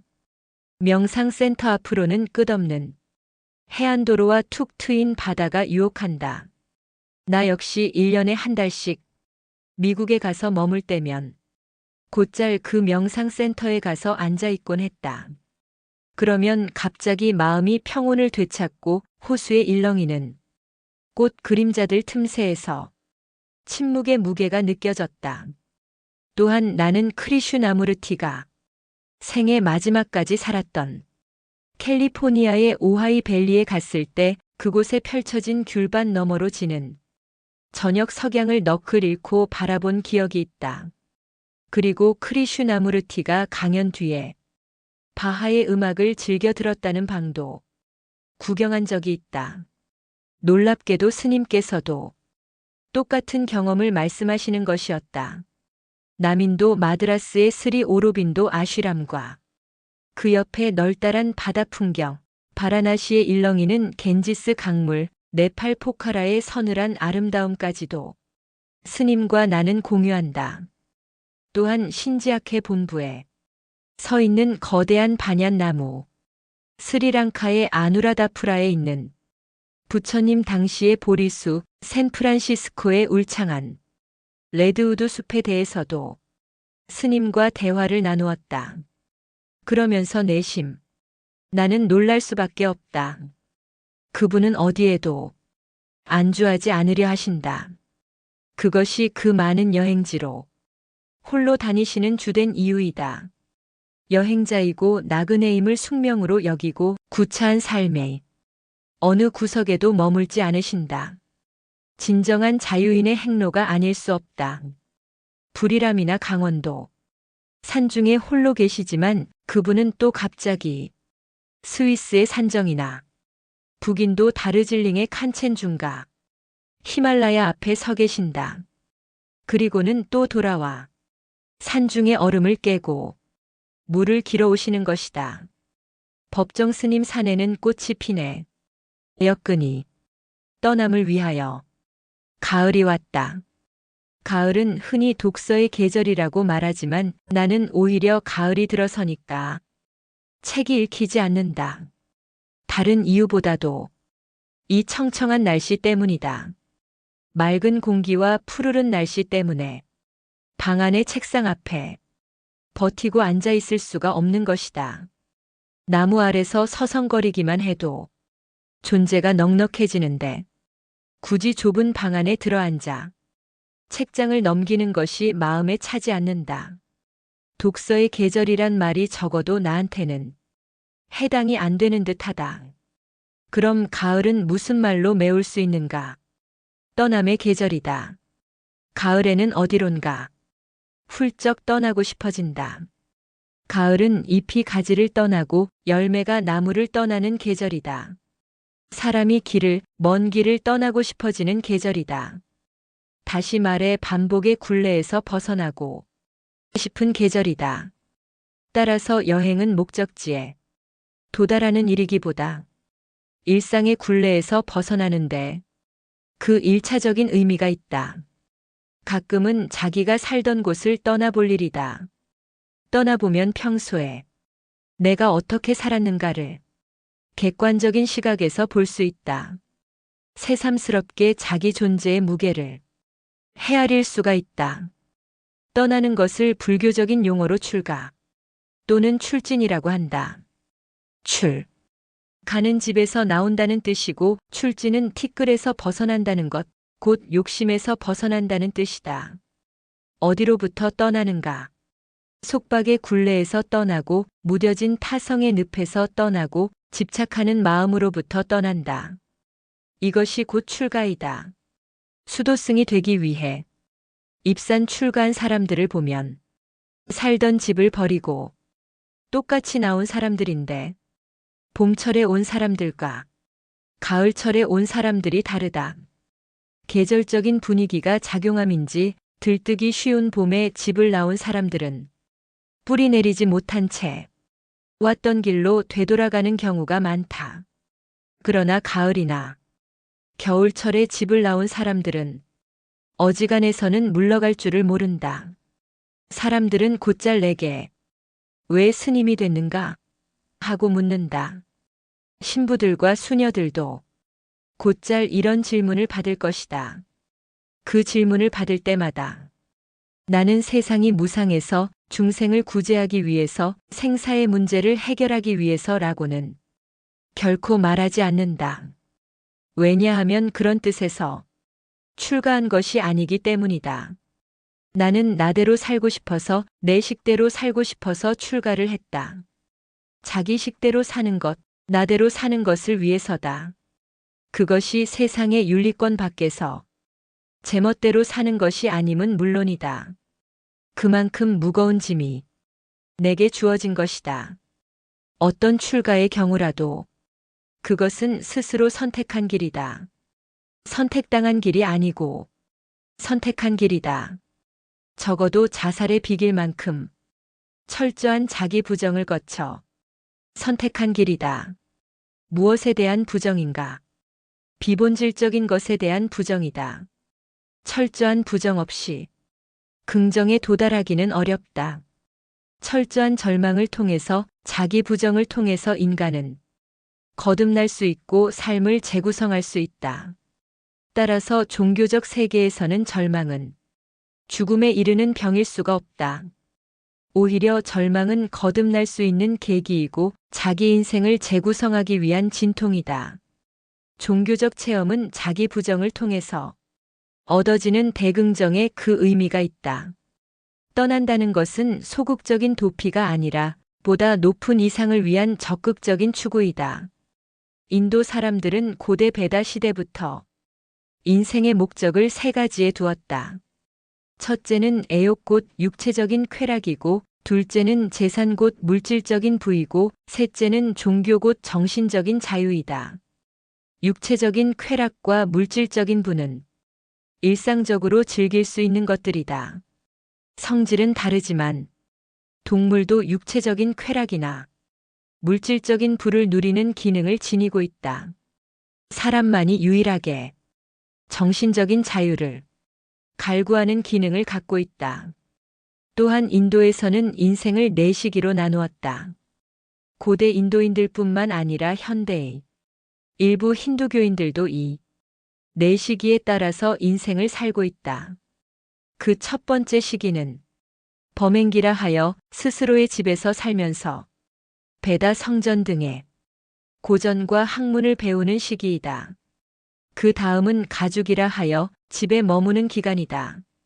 집으로 와서 결혼을 하고 가정과 사회생활을 영위하는 시민적인 의무를 다하는 기간이다. 세 번째 시기는 임서기로 가산을 자식에게 넘겨주고 숲속으로 들어가 검소한 종교 생활을 실천하는 기간이다. 경전이나 베다서에 보면 아내와 함께 수행하는 장면들이 묘사되고 있다. 네 번째는 유행기로 모든 집착에서 떠나 아무것도 가진 것 없이 걸식하면서 수행하는 기간이다. 자기 완성을 위한 노력을 계속해가는 생애의 마지막 단계인 것이다. 가진 것은 밥그릇, 지팡이, 물병뿐이다. 이러한 내주기는 바라문들의 전통적인 행로였고 후기에 와서 그 전통이 희미해졌다. 출가는 네 번째 시기인 유행기에 해당한다. 모든 집착과 구속에서 벗어나 자유로운 길로 가는 것이 출가이다. 고타마 시다르타의 경우를 보라. 그에게 외적인 조건은 풍족했다. 결혼을 해서 야소다라라는 아름다운 부인과 봄, 여름, 가을 세 채의 궁전을 갖고 있었다. 다시 말해 물질적인 부와 세속적인 권력이 확실하게 보장된 삶이었다. 학자들은 시다르타의 출가 원인을 여러 가지로 말한다. 코살라와 마가다 왕국의 국가적이고 정치적인 불안 때문에 출가했다는 설도 있고 중생을 구제하기 위해서라고 불교도들은 말한다. 이것은 원인과 결과를 혼동한 것이다. 깨달음을 얻은 다음의 관점에서 보면 중생을 구제하기 위해서인 듯하지만 사실은 자기 하나의 무게를 어쩌지 못해 출가한 것이다. 외적인 여건은 풍요로웠지만 내적인 상황은 자기 집을 뛰쳐나오지 않을 수 없을 만큼 절박했다. 그에게는 자살에 견줄 만한 대결단이었다. 모든 것들이 갖추어진 풍요로운 조건 속에 살면서도 출가한 것을 두고 불교학자들은 위대한 포기, 위대한 내던짐이라고 말한다. 흔히 고타마 시다르타의 출가를 유성출가, 성을 넘어서 출가했다고 표현한다. 카필라 왕궁의 집착과 속박의 성을 넘어서 출가했다는 뜻이다. 표현을 달리하면 비본질적인 성이기 때문에 출가한 것이다. 사실 고타마 시다르타는 출가를 한 번만 한 것이 아니었다. 그는 여러 번의 출가를 했다. 첫째로 그는 29세 때 처자와 왕궁을 버리고 출가했다. 육신의 출가이다. 그 후 그는 여기저기 스승을 찾아 헤매고 길고 긴 구도 행각을 했다. 그 대표적인 스승은 알라라, 칼라마, 우타카, 라마푸타 두 사람이었다. 이들은 2500년 전 인도에서 최고로 꼽히는 수행자들이었다. 그 문화에 수천 명의 제자를 거느리고 있던 대표적인 수행자들이었다. 시다르타는 그들 밑에서 피나는 수행 끝에 두 사람과 같은 경지에 도달했다. 스승은 이보다 더 높은 경지는 없다면서 함께 교단을 이끌자고 하지만 시다르타는 만족하지 않고 그곳에서도 떠난다. 이것이 두 번째 출가이다. 최고의 경지, 궁극의 경지라는 말을 들었을 때 그곳에서 나온다는 것은 실로 어려운 일이다. 우리는 대개 스승과 함께 주저앉는다. 간디 자서전은 말하고 있다. 세속적인 의미에서는 불완전한 스승도 용납될 수 있지만 진리의 세계에서는 불완전한 스승은 용납될 수 없다. 진리의 세계에서는 완전한 스승만이 요구된다. 완전한 스승은 어디 있는가? 외부 세계에 완전한 스승은 없다. 자기 스스로가 완전한 스승이 될 수밖에 없다. 자기 자신처럼 본인을 잘 알 수는 없다. 고타마 시다르타는 이렇듯 어디에도 완전한 스승이 없다는 것을 자각하고 스스로 혼자 완전한 스승이 되려고 노력한다. 그 결과 그는 보리수 아래서 가부좌를 하고 피나는 정진 끝에 마침내 깨달음에 이른다. 이것이 세 번째 출가이다. 모든 고뇌로부터 출가한 것이다. 이 출가를 위해서 그는 왕궁도 버리고 스승 밑에서도 벗어난 것이다. 출가의 결과는 무엇이었는가? 해후이다. 거기 만남이 있었다. 본질적인 자아와의 해후가 이루어졌다. 비본질적인 일상의 자기에서 떠나 본래의 자기로 돌아온 것이다. 떠난다는 것은 곧 새롭게 만난다는 뜻이기도 하다. 만남이 없다면 떠남도 무의미하다. 출가는 빈손으로 돌아가는 길이 아니다. 크게 버림으로써 크게 얻을 수 있다. 크게 버리지 않고는 결코 크게 얻을 수 없다. 적게 버리면 적게 얻을 수밖에 없다. 어중간하게 버리면 어중간하게 얻는다. 이것이 소유의 법칙이다. 아무것도 갖지 않을 때 온 세상을 다 차지할 수 있다. 무엇인가를 가졌을 때 가진 것만큼 속박을 당한다. 크게 버릴 때 크게 얻을 수 있다는 것은 우리가 두고두고 생각해 볼 과제이다. 그래서 출가를 가리켜 위대한 내던짐이라고 말하지 않는가. 이것은 역사 속의 어떤 한 사람의 예가 아니다. 오늘 우리가 어떻게 살 것인가와 곧바로 연결될 수 있어야 한다. 예수의 자취가 2000년 전에 있었던 역사적인 사실로 남아있다면 아무 의미가 없다. 그 생애의 의미가 우리 자신의 삶과 하나가 될 때 우리는 거듭날 수 있고 그리스도는 우리 안에서 다시 부활할 수 있다. 속박의 굴레에서 우리는 벗어나야만 한다. 왜냐하면 그것은 생명이 요구하는 필수적인 과제이기 때문이다. 타성의 늪에서 떨치고 일어서는 결단이 필요하다. 승려가 아니고 신부나 수녀가 아닌 사람일지라도 저마다 자기의 일상생활이 있다. 자기의 세계가 있다. 그 일상의 삶으로부터 거듭거듭 떨쳐버리는 출가의 정신이 필요하다. 머리를 깎고 산이나 절로 가라는 것이 아니라 비본질적인 것들을 거듭거듭 버리고 떠나는 정신이 소중하다. 모든 인간의 보편적인 출가는 몇 가지로 나눌 수 있다. 첫째는 탐욕에서 벗어나는 일이다. 자기 그릇 받기, 욕망에서 벗어나는 일이다. 둘째는 미움에서 벗어나는 일이다. 후세 역사가들이 오늘의 시대를 뭐라고 표현할 것인가? 아마도 증오의 시대라고 기록할 것이다. 서로 믿지 못하고 서로 미워하지 않는가? 어떤 것이 진정한 인간의 조건인가? 그것은 증오가 아니라 사랑이다. 사랑이 충만할 때 그는 비로소 사람이며 사랑이 메마르고 증오로 가득 찰 때는 그는 사람이 아니다. 사랑과 고통은 함께 있다. 막달라 마리아는 사랑과 고통이 같은 의미를 지니고 있다는 것을 예수가 죽은 날 비로소 알았다고 한다. 사랑과 고통이 포개져 있음을 비로소 체험한 것이다. 어머니의 사랑 역시 포근하고 따뜻한 것인 동시에 그 속에는 아픔이 깃들어 있다. 그것이 자비이다. 자애로움과 슬픔이 함께 있는 것이다. 셋째는 무지에서 벗어나는 일이다. 기독교에서 말하는 원죄를 불교적인 용어로 바꾸면 무명이다.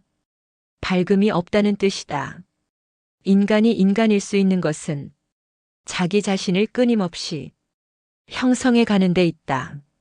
자기 자신을 출가시키려는 끝없는 노력에 있다. 이것을 영화 빠삐용의 주인공이 우리에게 잘 보여주고 있다. 알다시피 이 영화는 억울하게 갇힌 죄수 빠삐용이 자유와 평화를 찾아서 끝없이 탈출하는 이야기이다. 빠삐용에게 시리와 좌절은 곧 죽음을 의미한다. 끝없이 탈출하려고 노력하고 있는 한 그는 절망하지 않는다. 그때 그는 죽은 것이 아니라 살아있다. 그러나 절망과 실망, 좌절은 죽음을 의미한다. 벌레를 잡아먹으며 독방에 갇혀 있을 때 그는 좌절을 경험한다. 그때 죽음의 환상이 그에게 나타난다. 속박과 불의에서 벗어나려고 노력하는 존재만이 진정한 인간이다. 많은 죄수가 있지만 그 사람들은 하나의 짐승에 불과하다. 그들은 노예이며 인간이라고 할 수가 없다. 비굴한 노예가 아니면 나약한 짐승에 불과하다. 영화 빠삐용은 이 시대의 우리에게 많은 암시를 주고 있다. 너희들이 정말 인간인가? 인간답게 사는 길은 무엇인가? 더없이 메마르고 답답하게 살아가는 이 시대의 우리들에게 빠삐용은 바다를 건너 탈출하면서 이렇게 고함을 친다. 너희들은 속박과 굴레의 성에서 어서 탈출하라. 그 늪에서 죽어 있지 말고 어서 출발하라. 어떤 이유와 인연으로 출가한 구도자가 되었든 가장 중요한 것은 순간순간을 사는 일이다. 현재의 이 순간 속에 자신을 불태우는 것, 그것이 곧 출가자의 자세이다. 사람이 불행하다는 것은 다른 의미가 아니다. 마지못한 삶, 순간순간을 무의미하게 흘려버리는 삶, 그것이 불행한 삶이다. 꽃처럼 거듭거듭 피어나는 삶을 살아야 한다. 늘 새롭게 피어날 수 있어야 한다. 즐겁게 살되 아무렇게나 살지 말아야 한다. 한 개인의 삶은 그 자신뿐만 아니라 모두에게 영향을 미치기 때문이다. 출가는 일상적인 타성의 늪, 집착하는 마음에서 벗어나 본질적으로는 자기답게 살기 위해서 본래의 자아와 만나기 위해서 출발하는 일이다. 자기 혼자 도피하기 위해 떠나는 것은 가출이지 출가가 아니다. 진정한 출가자가 되려면 그러한 늪에서 벗어나 당당한 인간이 되어야 한다. 갇혀있는 한 그는 비겁한 짐승이거나 나약한 노예일 수밖에 없다. 그는 진정한 인간이 아니다. 이것은 생존권의 문제다. 내가 내 인생을 사는 것이기 때문에 내 스스로 내 세계를 개척하지 않을 수 없다. 매 순간 속박과 굴레의 늪에서 탈출하려고 노력하고 있을 때 그는 비로소 한 사람의 인간이 된다. 영원한 자유를 찾아서 찔레꽃이 구름처럼 피어오르고 뻐꾸기가 자지러지게 울 때면 날이 가문다. 어제 해질녘에는 채소밭에 샘물을 길어다 뿌려주었다. 자라오른 상추와 아욱과 쑥갓을 뜯어만 먹기가 미안하다.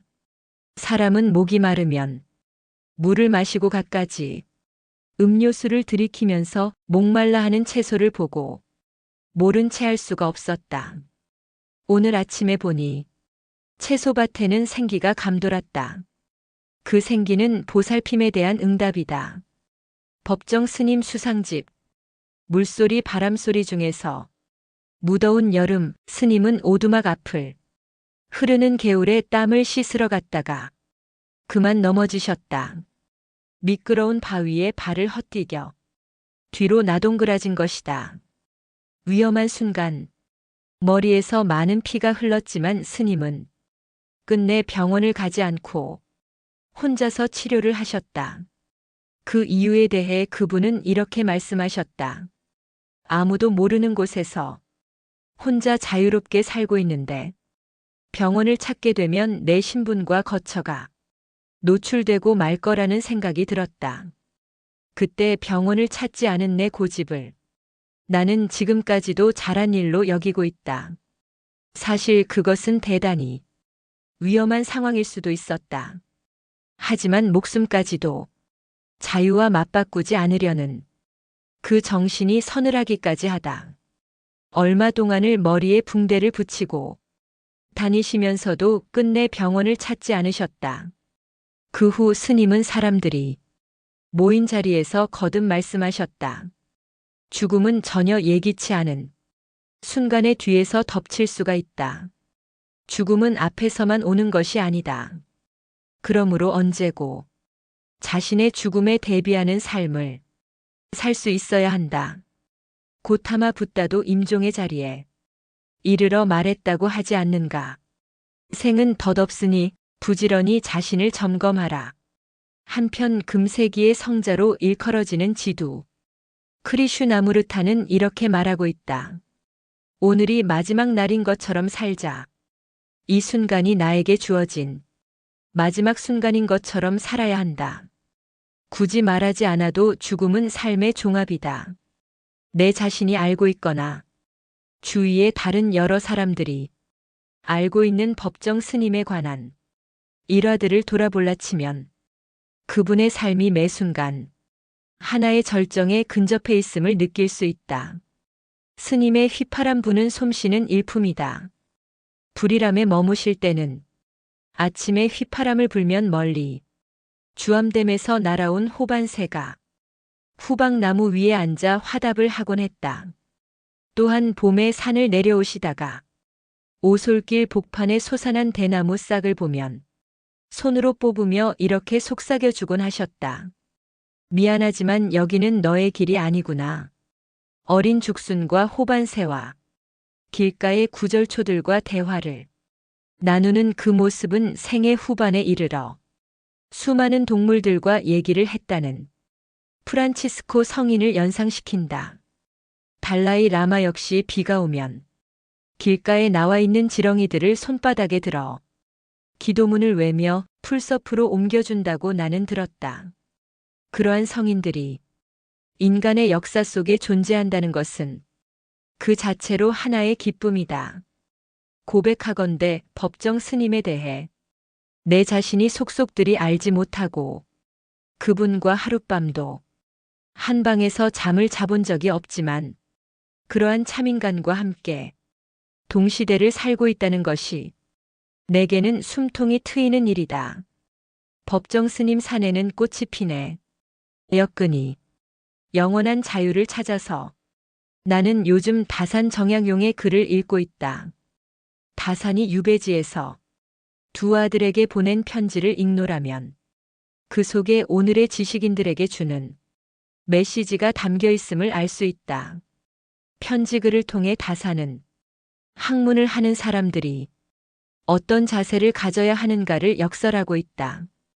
오늘날 학생들한테서는 학문의 진정한 의미나 지식인의 사명 같은 것은 거의 사라져버렸다. 모두가 세속적인 일에 영합하고 있다. 유배지에 살면서도 다산은 고고한 기상과 기계가 조금도 꺾이지 않았다. 법정 스님, 다산이 두 아들에게 보낸 편지 가운데 이런 구절이 있다. 남자는 모름지기 사나운 새나 짐승처럼 사납고 전투적인 기상이 있고 나서 그것을 부드럽게 안으로 다스려 법도에 알맞게 행하면 유용한 인재가 될 수 있다. 먼저 사납고 전투적인 기상을 갖고 나서 그 다음에 그것을 안으로 부드럽게 다스리라고 충고하고 있는 것이다. 또한 다사는 이렇게 말하고 있다. 사나이 가슴 속에는 가을매가 하늘 높이 치솟아오르는 듯한 기상을 품고 천지를 조그맣게 보고 우주를 가볍게 손으로 요리할 수 있다는 생각을 지녀야 한다. 무릇 이런 기상을 지니고 살아야 한다는 것이다. 우리가 고전을 배우는 것은 단순히 지적 호기심을 채우기 위해서가 아니다. 옛 거울에 오늘의 우리를 비춰 봄으로써 현재의 새로운 나를 만들기 위해 고전을 읽는다. 따라서 생명력을 지닌 고전은 세월이 흐를수록 빛을 발한다. 예전에 학문을 한 사람들은 그 나름의 기상이 있었다. 이른바 선비 정신이 그것이다. 그러나 오늘날 이런 것들은 사라지고 없다. 컴퓨터를 갖고 많은 자료와 정보를 갖고 그것을 처리하느라 고심하고 있을 뿐이다. 거의 모두가 기계화된 인간이다. 어떤 사무실에 갔더니 인류대학을 나온 사람들이 모두 컴퓨터만 들여다보고 있었다. 그걸 보고 나는 깜짝 놀랐다. 이게 현대인들의 업무인가? 옛날에는 흙을 만지고 나무 밑에서 서성거리고 하늘도 보고 이러면서 일들을 했다. 현재는 사각 컴퓨터 앞에서 그것만 들여다보고 있다. 이런 시대에 우리는 살고 있다. 이것이 이른바 첨단의 학문 방법이다. 우리는 많은 정보와 지식을 통해서 이 세상을 살아야 하는 것으로 착각하고 있다. 따라서 이런 시대에는 사나이로서, 학자로서, 진실을 탐구하는 사람으로서 드높은 기상을 갖기가 어렵다. 법정 스님, 임재의현 선사의 어록을 통해서 구도자의 살아있는 기상을 엿볼 수 있다. 임재는 9세기 사람으로 이 시대는 당 왕조가 내리막길에 들어선 시대이다. 환관들의 정권 쟁탈과 관리들의 파벌 싸움으로 나라가 극도로 어지럽던 때이다. 임재 선사의 성격을 잘 말해주는 일화가 있다. 그는 소나무를 즐겨 심었다. 가는 곳마다 늘 틈만 나면 소나무를 심었다. 그의 스승인 황벽 희운이 물었다. 그대는 깊은 산골에 소나무를 심어서 무엇 하려는가? 임재는 대답했다. 첫째 산문을 장식하기 위해서이고 둘째 뒷사람에게 표본이 되기 위해서입니다. 그러자 황벽이 말했다. 나의 종이 너에게 이르러 세상에 크게 떨치리라. 법정 스님, 구도자의 기상이 어떠해야 하는가를 일깨워주는 임재 선사의 대표적인 일화가 있다. 그가 교화의 길을 나서고 싶어 고향인 하북 지방으로 가려 할 때의 일이다. 스승 황벽이 그를 불러 물었다. 어디로 가려 하는가? 임재가 대답했다. 하북으로 돌아갈까 합니다. 그러자 황벽이 시자를 불러 그들의 대스승인 백장선사의 선판과 괴안을 가져오라고 일렀다. 선판과 괴안은 일종의 깨달음의 증표다. 이때 임재가 소리쳤다. 시자야, 불을 가져오너라. 그 깨달음의 증표를 불태워 버리겠다는 것이다. 증표가 문제가 아니라는 것이다. 진정으로 깨달음을 얻었다면 증명서가 필요할 리 없다. 문제는 깨달음 자체에 있는 것이지 형식이 아니다. 임재의 이러한 드높은 기상을 알고 황벽은 이렇게 말했다. 그대는 훗날 천하 사람들의 혀끝에 자리 잡고 앉게 되리라. 법정 스님, 임재는 전통적인 인습을 거부했다.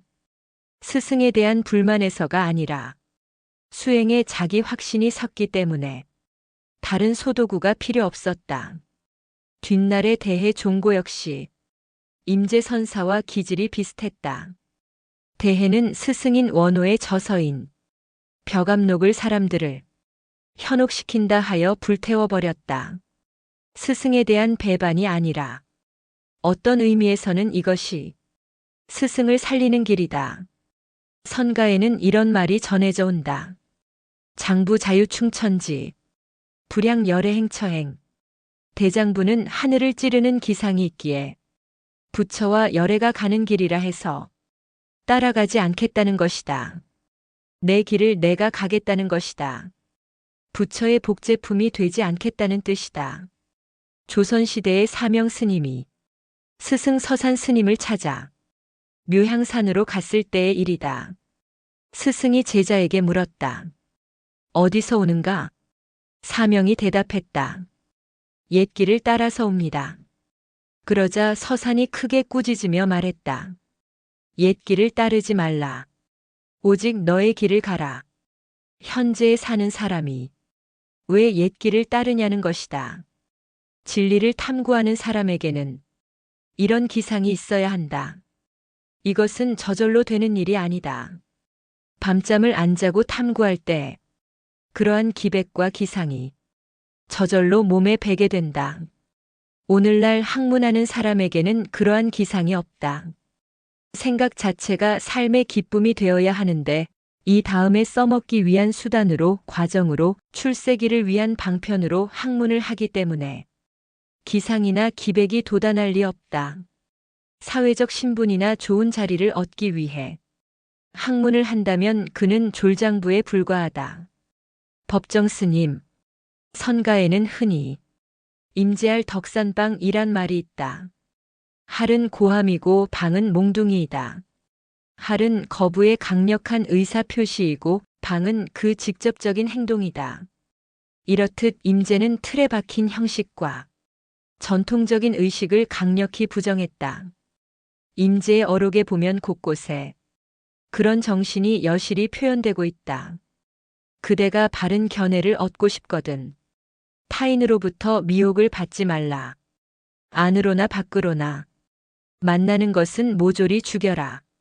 부처를 만나면 부처를 죽이고 조사를 만나면 조사를 죽이고 아라한 성인을 만나면 아라한을 죽여라.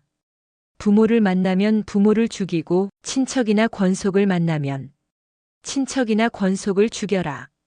그래야 비로소 해탈하여 그 무엇에도 구애받지 않으리라.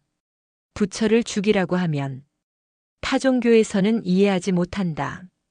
화형감이고 신성 모독이다. 그러나 불교에서는 그것을 당연시한다. 제자가 자신의 스승을 죽여야 한다는 것은 일반적인 사회 윤리로 보면 폐륜아의 짓이다. 하지만 임재선사는 정신적인 굴레를 벗어 던지라고 말하고 있는 것이다. 부처와 조사, 전통이나 스승을 최고의 가치로 삼는다면 그것은 자승자박이 된다. 왜냐하면 사람을 얽어매는 인옥이기 때문이다. 타인에게 붙들리고 외부의 권위에 사로잡히면 본래의 자기를 잃어버린다. 법정 스님, 임재는 무의진인 또는 무의도인을 이야기했다. 어디에도 의존함이 없는 누구에게도 기대지 않는 당당한 참사람이라는 뜻이다. 무의진이는 범부도 성인도 중생도 부처도 아닌 절대 자유의 주체를 말한다. 선사들의 표현이 거칠고 과격한 것은 산체험을 죽은 언어와 문자를 빌어 표현하려고 하기 때문이다. 따라서 파격적인 표현을 쓰지 않을 수 없다. 거죽의 표현보다 그 속뜻을 알아차리면 정신이 번쩍 난다. 임재선사는 어록에서 말하고 있다. 함께 돌을 닦는 여러 벗들이여 부처로서 최고의 목표를 삼지 말라. 내가 보기에는 부처도 한낱 똥단지와 같고 보살과 아라한은 죄인의 목에 거는 형틀이요. 이 모두가 사람을 구속하는 물건이다. 우리를 부자유하게 만드는 것들로부터 단호히 벗어나라고 임재는 요구하고 있다. 다시 말해 탈종교이다. 종교의 틀에서 벗어나라는 것이다. 그러면 무엇이 남는가? 그 남는 것이 바로 진정한 종교의 세계이다. 이런 의미에서 임재는 가장 종교적인 사람이었다. 거죽의 세계에서 껍데기에서 다 벗어나라. 왜 남에게 의지하고 타인의 졸개가 되려 하는가? 부처라 하더라도 성인이라 하더라도 그는 타인일 뿐이다. 그 가르침을 통해서 그 자취를 통해서 오직 내 길을 갈 수 있어야 한다. 불교는 부처를 믿는 종교가 아니다. 스스로 부처가 되는 길이다. 법정 스님, 새로운 부처, 새로운 예수가 필요한 것이지. 이 인류에게 똑같은 존재는 필요 없다. 따라서 진정, 뛰어난 종교가나 사상가는 1인 1파일 수밖에 없다. 임재는 우리에게 말하고 있다. 수처작주 입처계진. 언제 어디서나 주체적일 수 있다면 그 서 있는 곳이 모두 참된 곳이다. 어디서나 주인 노릇을 하라는 것이다. 소독으로서, 부속품으로서 처신하지 말라는 것이다. 어디서든지 주체적일 수 있다면 그곳이 곧 진리의 세계라는 뜻이다. 나를 필요로 하는 내 삶의 주인공이 되어야 한다. 내가 몸담고 있고 그 공간에 살아있기 때문에 내 자신이 주인이 되어야 한다. 그곳이 극락이고 천당이다. 어디서든 당당하게 주인 노릇을 할 수 있어야 한다. 타인이 아닌 바로 내 자신이 내 삶의 주인이 되어야 한다. 법정 스님, 모든 가르침은 약의 처방에 불과하다. 약의 처방은 진정한 약이 아니다. 약의 처방은 병을 낫게 하는 임시 방편일 뿐이다. 약 중의 약은 본래의 건강에 눈뜨는 일이다. 생활 습관과 음식 조절, 적절한 침묵 등을 통해서만이 근원적인 치료가 가능하다. 그렇듯 스스로 자기의 삶을 되돌아보면 스스로 알게 된다. 불교에서 말하는 본래 청정, 본래 성불이란 말이 그 뜻이다. 본래의 자기의식으로 돌아가면 이미 완전한 존재라는 뜻이다. 법정 스님, 임재선사는 또 말한다. 바로 지금이지 다시 시절은 없다. 지금이 바로 그때이지 다른 시절이 있는 것은 아니다. 우리들의 삶과 죽음이 지금 이 자리에서 이렇게 전개되고 있다. 어떤 사람이 불안과 슬픔에 빠져 있다면 그는 이미 지나가 버린 과거의 시간에 아직도 매달려 있는 것이다. 또 누가 미래를 두려워하면서 잠 못 이룬다면 그는 아직 오지도 않은 시간을 가불해서 쓰고 있는 것이다. 과거는 강물처럼 이미 지나가 버렸고 미래는 아직 오지 않았다. 과거나 미래 쪽에 한눈을 팔면 현재의 삶이 소멸해 버린다. 보다 직설적으로 표현하면 과거도 없고 미래도 없다. 항상 현재일 뿐이다. 지금 이 자리에서 최선을 다해 최대한으로 살 수 있다면 여기에는 삶과 죽음의 두려움도 발붙일 수 없다. 저마다 있는 그 자리에서 자기 자신답게 살라. 임재는 마지막 눈 감을 때까지 자유인의 기상을 가르쳤다. 임재 어록에 가장 많이 등장하는 단어 중 하나가 자유이다. 9세기에 이미 그는 자유라는 말을 사람들의 마음속에 심어 놓았다. 임재선사가 임종에 이르러 훗날 임재록을 편찬한 제자 삼성을 불러 말했다. 내가 죽은 후 내 정법안장가풍 가르침을 잃어버려서는 안 된다. 삼성이 말했다. 저희가 어떻게 스님의 정법안장을 잃어버릴 수 있겠습니까? 임재선사가 물었다.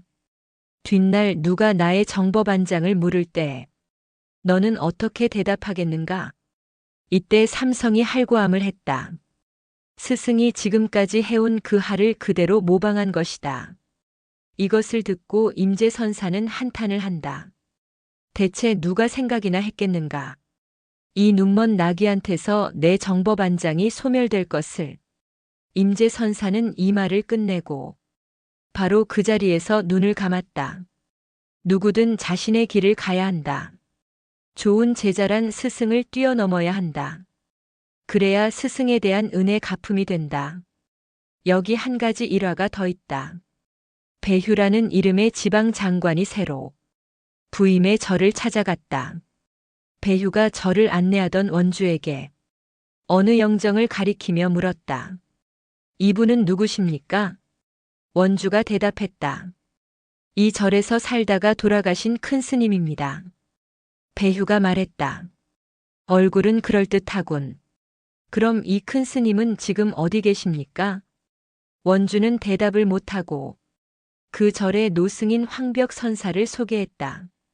조금 전에 이야기를 듣고 나서 황벽 선사는 배휴에게 처음부터 다시 물으라고 말했다. 그래서 배휴가 다시 물었다. 얼굴이 그럴듯한 이 큰 스님은 지금 어디 계십니까? 이때 황벽 선사가 큰 소리로 배 장관 하고 부르자 배휴는 깜짝 놀라 예 하고 대답했다. 황벽은 다그쳐 물었다. 어디 있는가? 과거 사람의 자취를 찾아 물을 것 없이 현재에 너는 지금 어디 있느냐는 것이다. 이 말 끝에 배휴는 눈이 번쩍 뜨였다. 배휴는 이 인연으로 제자가 되어 훗날 황벽 선사의 어록인 전신법열을 편찬하고 서문을 지었다. 그건 그렇고 이 자리에 여러분은 지금 어디에 있는가? 지금 내 말을 듣고 있는 그대는 어디 있는가? 남의 이야기가 아니다. 처음에 우리가 이 책의 제목으로 삼았던 것은 이것이었다. 바로 지금이지 그때가 따로 있는 것이 아니다. 오늘 스님의 말씀과 산속 꽃들의 향기 속에서 잠시 머물렀던 고요한 시간, 여러분의 마음에도 평온이 깃들었기를 바랍니다. 꽃이 피고 지는 자연의 리듬 속에서 삶의 순간들을 조용히 되새기며 내일을 맞이하시길 바랍니다. 스님의 가르침과 함께한 이 산속 시간은 우리 마음의 잔잔한 울림으로 남아 일상의 길 위에서도 스스로를 지켜주는 힘이 될 것입니다. 감사합니다. 산에는 꽃이 피네와 함께한 오늘의 시간은 여기서 마칩니다.